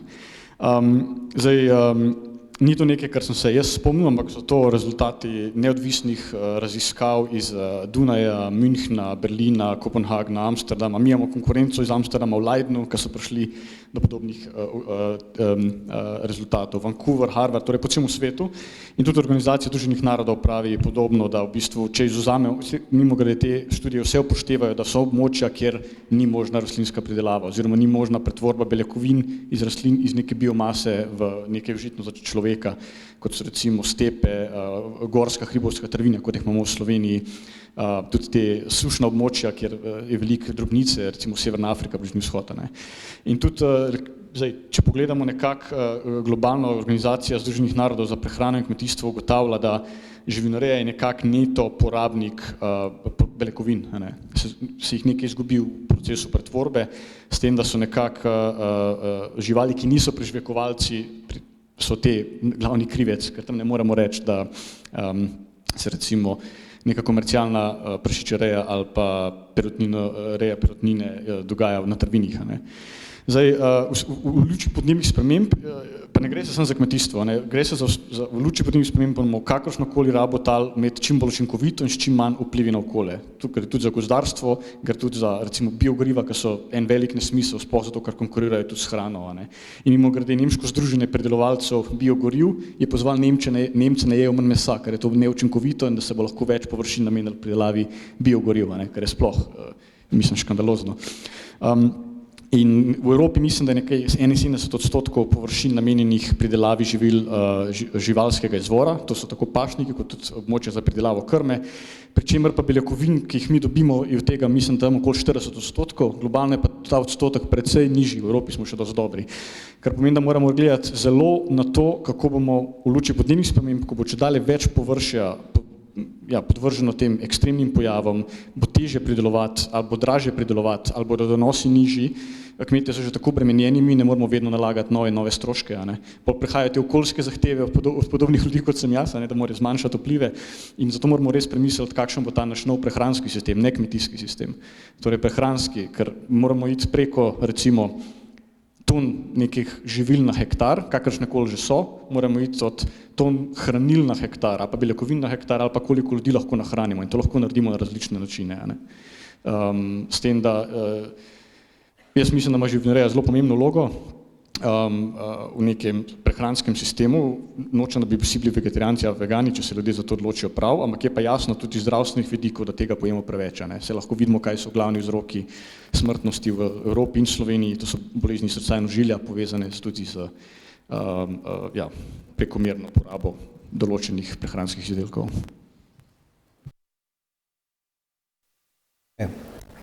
Danes smo že slišali o prilagoditvenih ukrepih, recimo na področju diverzifikacije, avtohtone sorte, boljše provenience, nova gnojila, drugačno tretiranje, namakalni sistem in podobno. Podobne strategije so v gozdarstvu. Vprašanje za vas, ali je to dovolj, ali je treba prilagajati celotne sektorje, kmetijski, gozdarski in tako naprej, ali še širše, ali je treba kaj drugega spremeniti, kot je recimo življenjski stil. Kot prvo, to je nujno in jaz sem res vesel, da Biotehniška fakulteta igra tako pomembno vlogo, ampak ne, pa ni dovolj. Zdaj, če dam en zelo dober primer, bi danes že omenil, kaj se trenutno dogaja v Kataloniji, da nam sem navajal nekih znanstvenih izsledkov. Zdaj, tam so se dolgo leta bil bitko med pridelovalci pa kaj so odločevalci živeli, da je treba zmanjšati porabo vode in so rekli, ne, tega nam ne boste naredili, ne zmanjša porabo vode industrija, ne zmanjša porabo vode turizem in tako naprej. Letos so pa prišli do situacije, ko so pa oblasti rekle, ni vode, samo 16% vode je v rezervoarjih, 80% manj vode boste porabili v poljedelstvu in hortikulturi, 50% manj vode boste porabili v živinoreji, industrija 25%. In to so kar naenkrat ogromne številke, ker vode preprosto ni. Zdaj so ljudje videli, da se z naravo pogajati ne da. Lahko se pogajamo za te odstotke, potem pa pridemo do točke, ko to ni več možno. In danes, žal, ni bilo vidno iz grafa, ko so testirali te odporne sorte koruze, recimo, so bile bolj odporne, imajo manjšo porabo vode, ampak verjetno poraba ni bila 80% nižja. In to je lep indikator tega, da preprosto take tehnologije ne bodo dovolj in da bomo mogli marsikaj premisliti. In tu ne gre samo za živinorejo, gre tudi za to, ja, če vidimo jagode po zimi iz Španije, recimo iz Katalonije, ki jih tudi mi uvažamo, to nekaj pove, kako so bile te jagode proizvedene. Tudi en primer je severna Italija. In isto, mislim, da imajo danes 16.000 hektarjev manj riža, površin za pridelavo riža kot še 3 leta nazaj. Pa prej tem niso kmetje hoteli čisto nič slišati. Mi smo delali raziskavo, tam so rekli, ne, to ni upoštev, kot prilagajanje ni upoštev, da mi opustimo riž, ki je najbolj potraten, kar se vode tiče. Zdaj pa do tega prihaja, ker je realnost ugriznila, kako se reče. Tako da, ja, kot sem rekel, z naravo se pogajati ne da in zdaj vidimo, da tudi ta območja, zakaj jih navajam, to so območja, ki imajo največji uptake tehnologije, precej več denarja imajo, že milijone vlagajo desetletja v namakanje, v nove tehnologije, v samovozeče traktorje, v drone, v precizno kmetijstvo in so prišli do točke, ko to ni dovolj, niti vse to. Tako da samo zanašati se na to, ja, morda lahko upamo, da nam bo v Sloveniji uspel, ker bomo vseeno bolj vlažni, kot je povedala magister prej, pa še marsikdo prej, ampak po drugi strani pa vidimo, da ja, če okoli nas to ne uspe, je potreben nek širši družbeni premislek. Hvala, še zadnje vprašanje. Omenili ste vodo, Katalonijo, Španija, s tem ste se tudi ukvarjali, modelirali. Kako kažejo vaši modeli glede izgube vodnih virov v Sloveniji? Zdaj, jaz v Sloveniji ne bi to govoril, ker so precej bolj pred mano povedali že doktor, Pogačar, mislim, da je bila prva predstavitev in tako naprej, pa tudi magister Dolina. Ker tudi, če gledamo povprečja, ne bo tako hudo. Poslušamo redno, da statistično gledano ni nekih znakov, kar se tiče padavin, ampak prihaja pa do več teh ekstremov. In tega mi v naših modelih nismo mogli, to je bilo 5 let stara študija, uporabiti, ker teh podatkov še ni bilo. In smo predvsej podcenili dejanske vplive podnebnih sprememb. Mi recimo smo predvidevali, da v teh velikih rečnih območjih Južne Evrope, se pravi dolina reke Po, potem Ebro, Guadalquivir vir, Vardar v Grčiji, da bo to še vedno območje, kjer bo namakanje pač rešilo vse. Zdaj smo videli 2 leti nazaj v reki Pad, kaj se je zgodilo, so bile dejansko deli reke popolnoma suhi, medtem ko mi tega nismo upoštevali. Tako da te učinki so se izkazali predvsej bolj ekstremni že na nekem kratkem roku in ne, mi smo naredili to raziskavo za leto 2050 recimo, pa nismo upoštevali takih. Imeli smo večje vplive na recimo kmetijstvo, ki temelji na padavinih, se pravi, ki ni namakano, na namakalno kmetijstvo pa smo nekako predvidevali, do zdaj so se znajdali in se bojo še znajdali, imajo to kapaciteto, bojo imeli sredstva, pa se je izkazalo, da ja, nas je ta prihodnost prehitela in je bila hujša, kot smo dejansko predstavljali. Mi sploh nismo ekstremnega scenarija, recimo, testirali. Hvala, s tem smo zdaj zaključili drugi sklop, tretji pa zelo kratek. Enako vprašanje za vse, tukaj so zbrani tudi raziskovalci z Biotehniške fakultete in gre zdaj za vprašanje oziroma za vaš predlog, sugestije, vašega dela, vašega delovanja, kateri so največji raziskovalni izzivi na vašem področju in kje vidite izzive za kolege, raziskovalce, ki delujemo na področju bioznanosti. To na kratko, prosim. Ja, za klimatološko stroko so definitivno je največji izziv, kako pripraviti še boljše projekcije za naprej. Predvsem, kar mislim tukaj izboljša je, da zmanjšamo to negotovost, o kateri smo danes že govorili, ne, da se pravi, da imajo vsi ostali raziskovalci čim boljše podatke, na kaj se bo treba prilagajati. Za bioznanost se mi pa zdi največji izziv povezati te spremembe, ki nas čakajo ali pa jih že imamo, ker so zelo različne. Ne gre samo za eno spremenljivko, ki jo spremenimo, kako vpliva potem na določeno živo bitje, ne, ampak gre za cel sklop, se pravi, najti povezave med temi podnebnimi spremembami na živa bitja, ker se mi zdi, da to potem omogoča pa pripraviti potem učinkovite ukrepe za prilagajanje. Ja, z področja gozdarstva se mi zdi, da so najpomembnejše raziskave, kar se tiče prilagoditvenega potenciala ključnih drevesnih vrst, se pravi domačih drevesnih vrst glede podnebnih sprememb, potem vse raziskave, kar se provenienčne raziskave, potem optimalne ravni akumulacije lesne zaloge, do kam v bistvu je sploh možno za neko stabilnost akumulirati lesno zalogo, potem so tukaj načini obnove gozda, kar se tiče drevesnih vrst, potem modeli rasti in pa scenariji, to so glavne stvari. Zdaj zdi se mi pa, da je zelo pomembno, poleg vsebinskega izziva, tudi izziv, kako te vse rezultate raziskav prenesti v prakso. To se mi zdi, da je pri vseh projektih ali pa pri vseh raziskavah, mislim, da mora biti to ključna zadeva, ker pač podnebne spremembe ali pa prilagajanje so zelo ključne raziskave, ampak morajo pa potem priti dejansko v ukrepanje. Hvala. Volite. Ja, na področju živinoreje izzivov veliko, pa mogoče ne bomo od njih, ker bi to trajalo predolgo. Mogoče vizija, ne, in kje smo z znanostjo nasploh v Sloveniji. Ne. Slovenska znanost postavlja v središče raziskovalca, skupino in njihovo kariero, in v tem mozaiku, kjer imamo zelo svetleče kamenčke, ne, nam določene stvari manjkajo in najprej bo treba poiskati, katera so področja, nekatera, ki jih je Biotehniška fakulteta in inštitucije na tem področju nekoč že pokrivala, pa so pomembna, so praktično zamrla. Ne. S tem imamo težave. Ne. Zdaj, glede usmeritve na tem področju, najprej se mi zdi, da je treba na prvo mesto postaviti prilagajanje. Mi blaženje dosti dobro pokrivamo zaradi tega, ker nas v to silijo mednarodne zaveze. Komande pridejo drugje in mi moramo na to reagirati. Pri prilagajanju nas puščajo same in mi včasih na to nasedamo. No in ko bomo imeli vse te kamenčke, je pa treba mozaik sestaviti, tukaj pa zdaj konkreten predlog, torej usmeritev raziskave, ki bojo omogočale sestaviti vse te kamenčke v končno rešitev, ki bo dala en odgovor v kmetijstvu ali širše agroživljenskem sistemu, da se prilagodimo temu, s čemer se srečujemo. Hvala. Jaz mislim, da bi raziskovalne izzive na področju rastlinjakov pustili Nizozemcem, pa bi se bolj osredotočili na izzive, ki so bolj birokratske narave, pa preprosto zavedanje in prepoznavanje potenciala rastlinjakov, tu so izzivi. Hvala.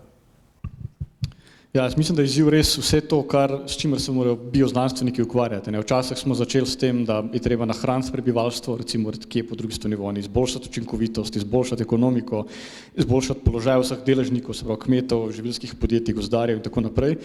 Potem smo prišli do tega, treba zmanjšati okoljski vpliv, potem pa še na prilagajanje podnebne spremembe in še omilitev. In to je res zelo, zelo težko z vsem tem. In mislim, da je to izziv, da za razliko od kakšne druge vede, kjer se ukvarja samo s tem, kje zgraditi objekt ali pa kako zgraditi nek stroj, imamo mi toliko nekih zahtev od družbe, od okolja, od različnih deležnikov, katere moramo zadostiti. Hvala.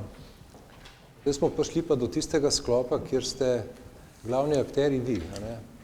In jaz bi dal prednost vprašanjem v živo, morda tudi komentarjem, da zdaj ne bomo samo preko digitalne, torej aplikacije spraševali, ampak da bo malo bolj osebno. Nekateri ste že zastavili vprašanje, ampak se mi zdi, da bi jaz to predlagam, da tako odpremo ta dialog zdaj bolj tako odprto. Tako da Mojco prosim za pomoč pri mikrofonu, gospa se je javila in prosim, da se predstavite in pač komentirate oziroma zastavite vprašanje. Ja.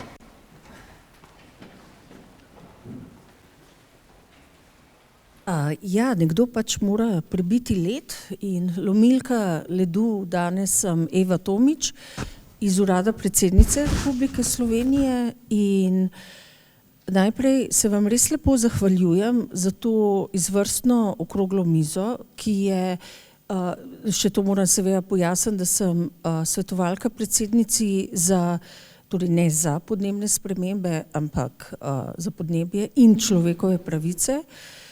Zato sem to okroglo mizo res z velikim zanimanjem poslušala in je, bi rekla, da je ozaveščanje, tako kot je že bilo izpostavljeno, zelo pomembno. Potem je zelo pomembno sodelovanje, ker morate strokovnjaki nujno biti vključeni, zato imam pavšalno vprašanje za vse, če menite, da je pri nas stroka dost vključena v odločevalske procese in ob poslušanju okrogle mize se mi zdi nekako res pomemben, da predsednica, ki da velik pomen podnebnim spremembam, blaženju, prilagajanju in kot smo slišali, da mogoče naše podnebne politike doslej niso bile vedno najboljše, kako to lahko izboljšamo za naprej in mogoče tudi skozi predsedničin forum, kjer bi še nadgradili eno tako razpravo, predvsem z upanjem na zelo konkretne rešitve in predloge ukrepov za nadaljevanje v Sloveniji. Zdaj pa moje vprašanje, vas gospa Dolinar bi vprašala, a je cilj 1,5%, saj bom kar za vse vprašanja kratka, vas bi vprašala, če je cilj 1,5% dosežene meje pregrevanja sploh še realen in kje se pravzaprav gibljemo realno v perspektivi, ne vem, do leta 50. Potem naprej imam vprašanje glede gozdov, zelo laično vprašanje in se opravičujem, če odgovor ni možen, tudi čisto razumem, ampak me zanima, koliko naši gozdovi posrkajo ogljikovega dioksida, ki ga Slovenija izpusti v zračje. Se pravim, če ni odgovora, čisto razumem, ampak potem gospoda Verbiča, doktor Verbiča, me zanima, prst, pa osiromašenjem prsti, se ne vem, če je to vaše področje, ampak nekako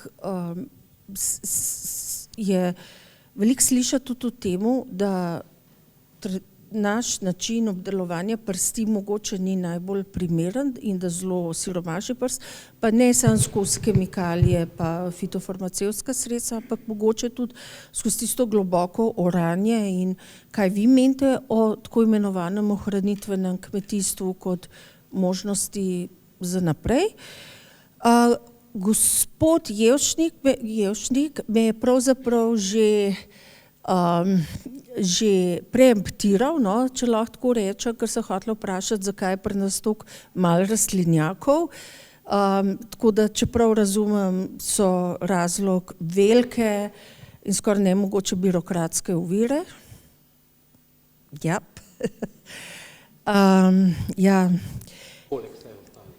Poleg vsega ostale, no pa še to, ne, se, tako kot ste poudarili, če jih greješ na biotermalno geotermalno energijo, je to smotrno, ne, če pa na kakšno kurilno olje, pa nisi kaj dosti naredil, ne. No, tako da, pa še za gospoda doktor Maleka, da še prinesem to globalno komponento noter, no, in zdaj je Slovenija pa članica Varnostnega sveta. In ena od stvari, ki se zdaj zelo tako očitno kaže, je, da pač tradicionalne grožnje varnosti niso več sam orožje vojne kot take, ampak seveda tudi podnebne spremembe in njihovi učinki. Kje vi vidite možnosti, da bi Slovenija s svojimi, ne vem, dobrimi praksami lahko, mogoče 3 primere, kjer bi Slovenija lahko prispevala k tej razpravi? Hvala. Se upravičujem, če sem bila predolga. Hvala lepa. Hvala za vprašanje in tudi hvala, da ste tukaj z nami, da ste se udeležili tega dogodka. In jaz zdaj kar prepuščam, jaz ne smem odgovarjati kot moderator in prepuščam zdaj kar vam, da odgovorite na vprašanje. Ja, hvala za vprašanje. Meja 1,5, ne, če smo tako politično korektni, moramo reči, da je še vedno dosegljiva, ne, in v resnici teoretično je, ampak če pa pogledamo, kako potekajo pogajanja, ne, s kakšno hitrostjo, predvsem to, pa je težko verjeti, da je ta meja še dosegljiva, ne, ker če pogledamo lansko leto, ne, posamezni meseci lansko leto so že dosegli to mejo na globalni ravni, kar je res zaskrbljujoče, ne. In pa če pogledamo še to hitrost 2015, ko je bil sprejet Pariški sporazum, že takrat, ne, smo bili plat zvona, pa smo govorili o tem, da je urgentno leto smo leta 2024 in marsikateri sklep, ki je bil takrat sprejet, še vedno ne živi, ne, tako da ta meja je vedno bolj oddaljena, lahko rečemo, ne, ali pa mi smo ji vedno bliže, ne. Trenutne zaveze kažejo bolj tam, da bomo pristali okrog 3 stopinje Celzija, ne. Te zaveze, ki so nekako že sprejete, pa se že izvajajo, ne. Toliko na kratko. Ja, hvala za vprašanje. Jaz točne številke ta trenutek ne vem, izračuni so bili narejeni, tako da vam lahko tudi kasneje pošljemo številko, no, tako da, ja.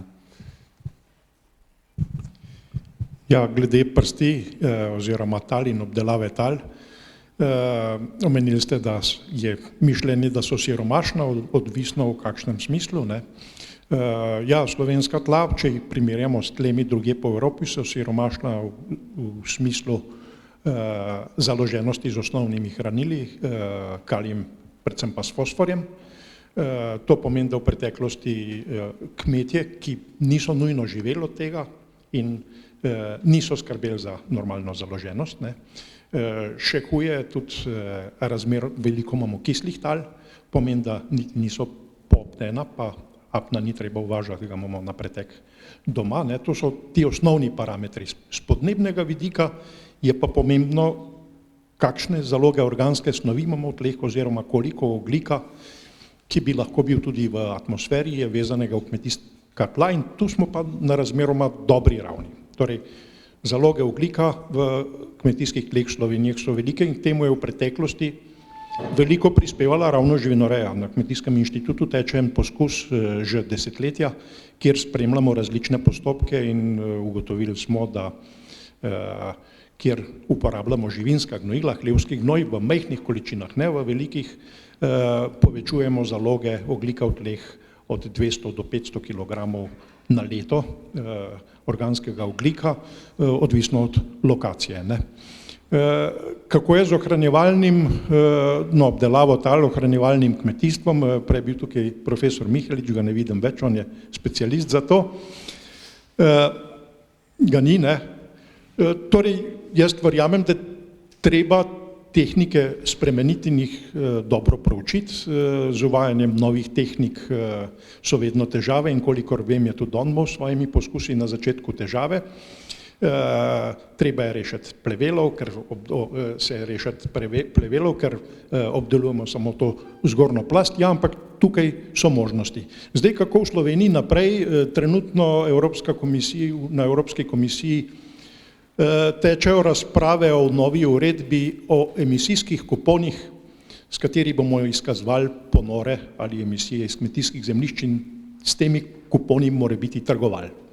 Torej, Slovenija tukaj ni v najboljši poziciji, ker tako kot če govorimo o gozdovih, tudi v kmetijskih tleh so ene zgornje omejitve in čez tiste omejitve se ne da, in ker imamo že zdaj razmeroma dobro stanje, je to stanje težje izboljšati kot tisti, ki so v preteklosti gospodarili slabo. S tem bomo imeli pri tem trgovanju težave, ampak to nam ne sme vzeti korajže, da naredimo vse, da potegnemo čim več ogljikovega dioksida iz zraka in ga naložimo v tla. Torej, pretekle evidence ponorov kažejo, da imamo na njivah rahle emisije ogljikovega dioksida, na travnikih imamo rahle ponore, se pravi skladiščimo.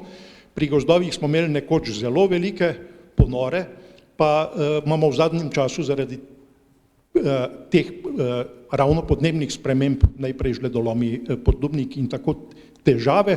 Skratka, kar se tiče količin, so zagotovo gozdovi večji potencial, kar se tiče pa variabilnosti in ranljivosti, se pa kaže, da so kmetijska tla tista, ki so sigurna, tukaj so spremembe v zgodovini zadnjih 30 let razmeroma majhne.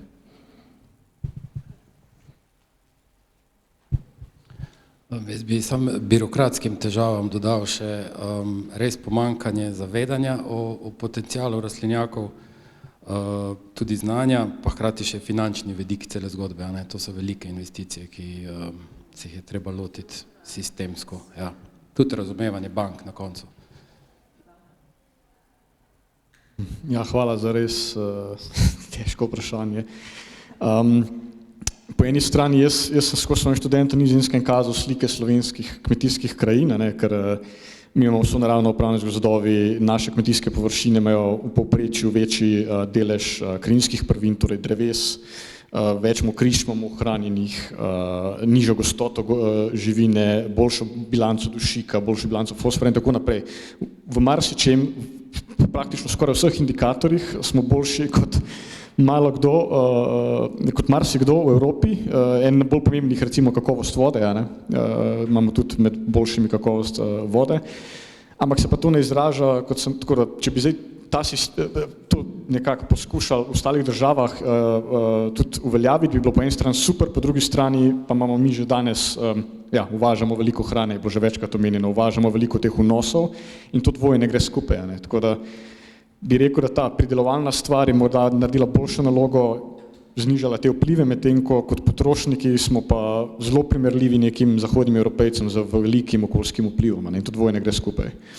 Tako tega drugega dela jaz ne bi rad, ker če bomo vsi, to so študije pokazale, če bi vsi živeli tako kot Evropejci, pa tudi če vse ostalo razogličimo, se pravi energetiko, promet, bomo samo zaradi rabe tal presegali zadane okoljske cilje, se pravi, če bojo vsi prebivalci jedli tako kot mi, uporabljali resurse, tako kot mi, to ne bo šlo skupaj. Hvala. Še naprej. Kakšno vprašanje? Komentar lahko? Ja, gospod.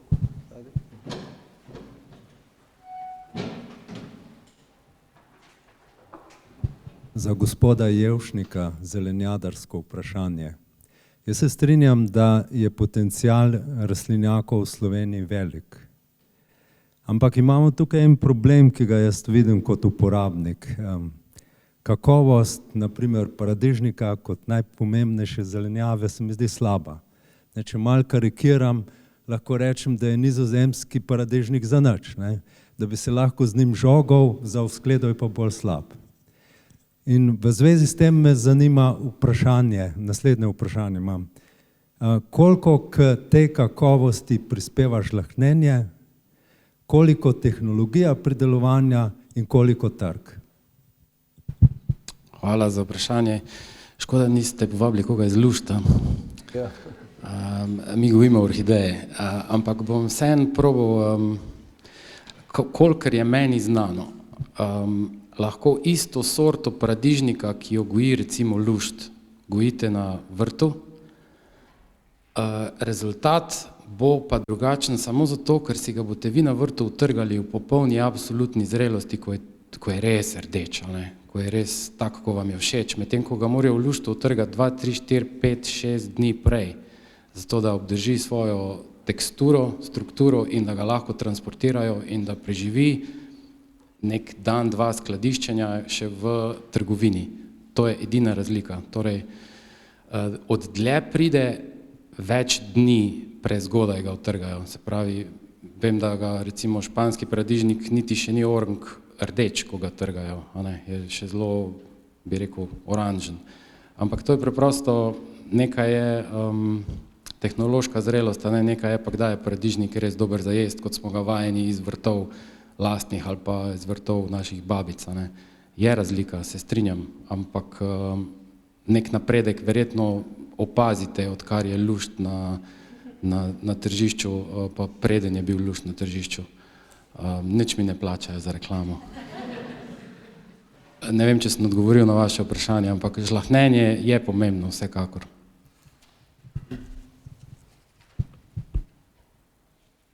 Hvala za to zanimivo vprašanje in še komentar. Posredne koristi bodo, ne bodo? Bom vprašal.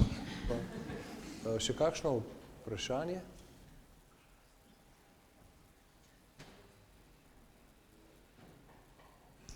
Še eno? Ja? Prosim za gospo v zadju. Če imate vi še kako pomembno? Ana Slatnar z oddelka za agronomijo, kar spet vprašanje za Tomaža Jevšnika. In sicer danes smo veliko govorili o temperaturi, predvsem potem, da se bo ta povišala, vemo pa, da v rastlinjakih je praviloma poleti že tako problem z visoko temperaturo. Pa konkretno na vaš primer, se s tem soočate oziroma kaj vam kažejo ekstremi, ki ste jih že doživeli? Imamo poleti še možnost uspešnega hlajenja rastlinjakov, pa kako planirate, da so te srečevali s tem v prihodnosti? Hvala za vprašanje. V našem primeru to pomeni samo, da je, kadar pride vročinski val, poletje malo dražje, zato ker več porabimo za hlajenje. Tehnološko bi rekel, da ne moramo doseči, ne glede na klimatske spremembe, tistega nivoja temperature v rastlinjaku, ki bi si ga želeli. Namreč v eni fazi mora rastlinjak biti ohlajen med 18 in 20 stopinj. To je tehnološko neizvedljivo pri 35 stopinjah in 1000 vatih radiacije sredi poletja. Obstajajo novi premazi, ki se jih nanese na zunanjo streho, torej na streho rastlinjaka, ki nekaj več vročine, torej infrardečega spektra odbijajo. To se razvija in se bo razvijalo tudi v prihodnje še kaj boljšega. Kar se tiče, to je iz našega rastlinjaka, kar pa se tiče paradižnika, pa mislim, da večjega problema s tem nimajo. Če je zdaj 3, 4, 5 dni, 35 stopinj, jaz mislim, da se s pomočjo adiabatnega ohlajanja, torej visokotlačnega vlaženja v rastlinjaku, uspešno znebijo teh ekstremnih dni. Se pa zgodi, da je kak dan prevroč in tisti dan rastline preprosto počivajo, čakajo, izgubljen dan. Torej.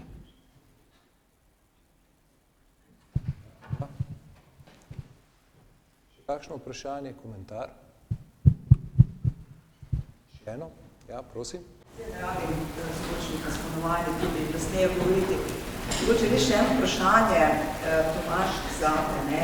Vemo, da na Nizozemskem se procentualno odstotkih zelo veliko rastlinjakov trenutno zapliva. Nekakšen trend je bil že lansko leto in ta se v bistvu nadaljuje. Ne vem, a je to vzrok ta težava z plinom, ali so še kakšne druge težave in kako, recimo Nizozemska, ker je bila danes tolikokrat okrivana, bo to nadomestila?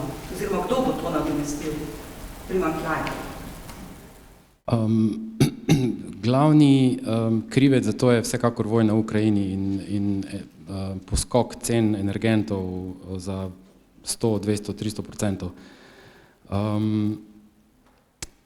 To ne bojo nadomeščali, ker je padec večinoma na področju okrasnih rastlin, se pravi na področju rezanega cvetja, zelenih lončnic, cvetočih lončnic. Jaz mislim, da so se oni sprijaznali s tem, da je to pač zgubljeno. V našem primeru je nekje 20% manj proizvajalcev orhidej na Nizozemskem, odkar se je vojna v Ukrajini začela. Kar je pač za nas definitivno ugodno, edina dobra plat vojne, se mi zdi. Torej, Nizozemci imajo itak problem z površino in zapiranje rastlinjakov, njihovo rušenje, nadomeščanje z bivalnimi bloki, hišami, vrtci, cestami je v teku. Kaj dosti se s tem ne bojo ukvarjali, ne bojo se sekirali, te rastlinjaki se prodajo občini, državi in se na njih nekaj drugega zgodi. Ne bo nikdar več toliko rastlinjakov aktiviranih, kot jih je bilo pred vojno. Sam lahko nekaj dodam. Veliko teh podjetij se zdaj seli v Kenijo nizozemskih. V jezeru Najvaša je tudi zelo veliko geotermalne energije in so se tja preselila ta podjetja. Ker praktično zastonj energija, mislim, ni zastonj, to bo gospod bolj vedel, cenejša delovna sila, to je zarezano cvetje. Potem se pa to cvetje prepelje z letali dobesedno v Amsterdam, kjer je ta največja hladilnica južno od Amsterdama, traja kar nekaj časa, da jo prekolesariš. Tako da z okoljske stališče je to še huje, ne? Zdaj cvetje leti praktično iz Nairobija v Amsterdam, potem ga pa iz Amsterdama spet pošljejo po celi Evropi. Ja, ne vem, kaj hujš, prej so ga pa gojili na Nizozemskem, ne, s plinom. To bi bilo za preračunati, ne, kje je zdaj plus pa minus, ampak ja, problem. Še eno vprašanje sem opazil, še eno vprašanje zadaj najprej, potem pa, ja. Pozdrav še z moje strani. Boštjan Petelinc z Ministrstva za kmetijstvo. Kolegice Evi bi pač odgovoril na par vprašanj, ki jih je postavila vam govornikom. Eva, na leto se gozdovi približno 4 do 5 milijonov imajo ponorov, emisij CO2, ampak tako kot je dr. Verovič povedal, pri tem moramo biti zelo pazljivi.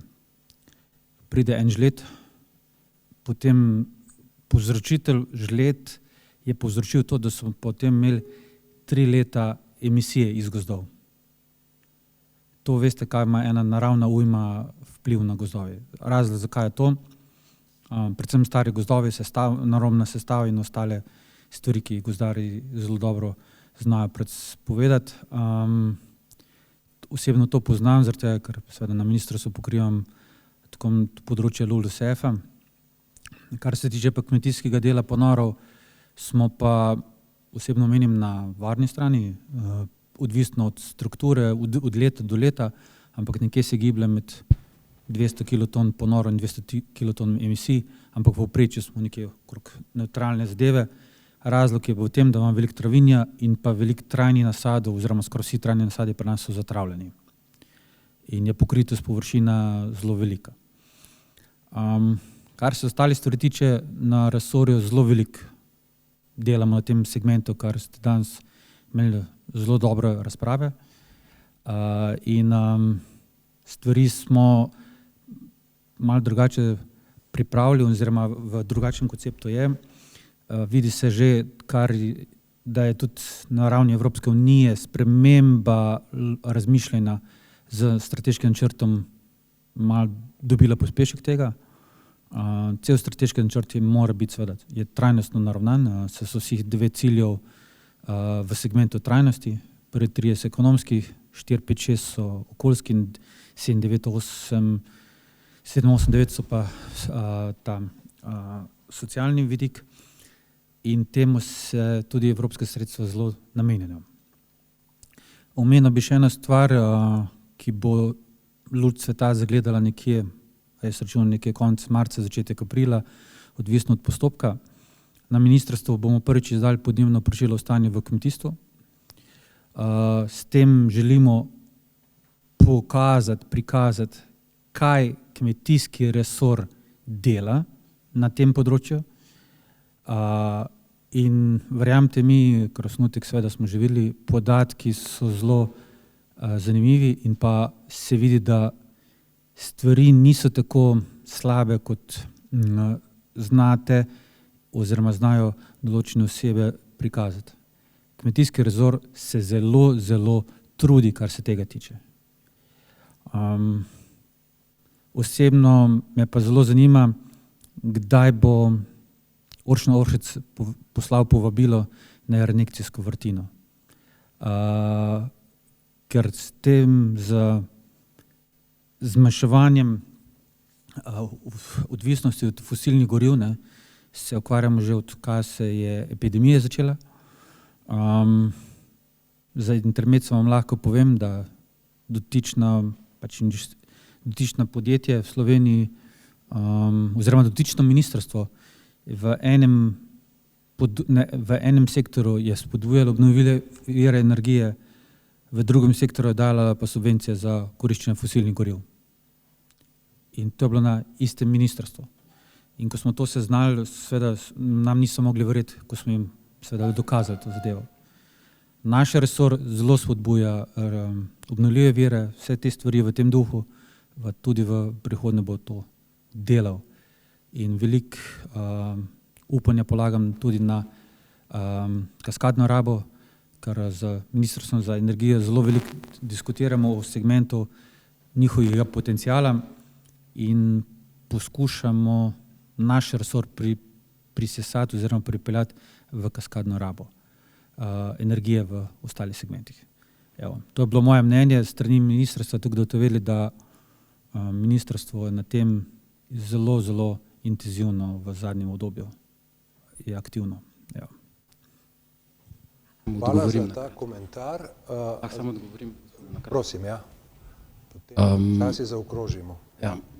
Reinjekcijska vrtina mora biti letos narejena in jaz res upam, da bo, to je plan, dogovori potekajo v to smer, ker pa je precej velik finančni zalogaj, kljub temu, da je bila subvencionirana iz strani Ministrstva kmetijskega, premagujemo drugo polovico oziroma zadnjo četrtino, če sem čisto natančen, težave. In dobre cene orhidej, odkar se je vojna začela, nam pomagajo pri tem. Hvala lepa. Jaz bi se v svojem imenu publike zahvalil za vaše sodelovanje in zelo zanimiv pogovor, ki nas je prevedel do tega, da smo kar malo podaljšali. Res je bilo zanimivo in res hvala vsem za to, da ste se odzvali in prispevali z govori na naše vprašanje. Hvala lepa.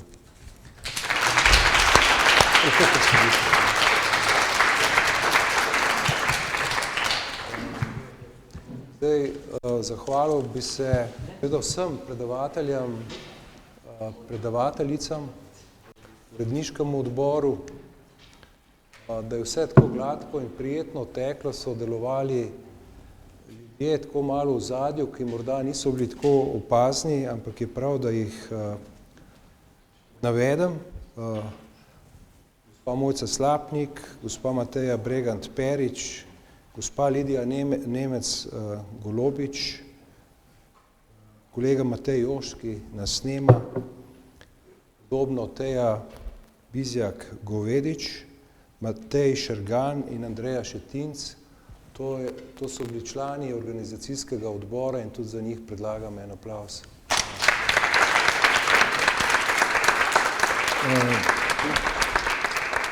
S tem zaključujemo B-festival, razen če dekanja ima zdaj še pravico, možnost, če za kako zaključno besedo. Torej, oživljamo B-festival, jaz sem zadovoljen, število udeležencev se povečuje. Verjetno bo to vodilo v to, da bo tudi naslednji, ali pa vsaj kakšen od naslednjih B-festivalov tematski, ker vidim, da tudi po vaših odzivih, da je taka zasnova verjetno za publiko bolj zanimiva. Posnetki, ki so namenjeni tudi širši javnosti, bodo dostopni na kanalu, ki ga najdete preko naše spletne strani Biotehniška fakulteta, raziskave, B-festival, ki vas vodi na kanal YouTube. To je z moje strani. Tanja, izvoli. Če tole... Najlepše se zahvaljujem vsem, ki so sodelovali, ki so sodelovali v publika, ker se mi zdi, da je tudi to zelo pomembno, da sem zadosti glasna, da je tudi to zelo pomembno za vzdušje celega dogodka. In mislim, da je dogodek tudi zdaj s tem novim formatom morda v resnici preskočil v neko novo kakovost, ker letošnje število v dvorani je precej večje, kar je bilo pravzaprav doslej. In tudi po pestrosti publike se mi zdi, da smo naredili preskok, da nismo res samo domači. Tako da res najlepša hvala za to zelo dobro idejo, najlepša hvala za dobro izpeljan dogodek in jaz mislim, da se lahko že veselimo naslednjega B-festivala oziroma v vmesnem času bomo pa izkoristili še predsedničin forum, če lahko seveda. Najlepša hvala vsem in lep pozdrav.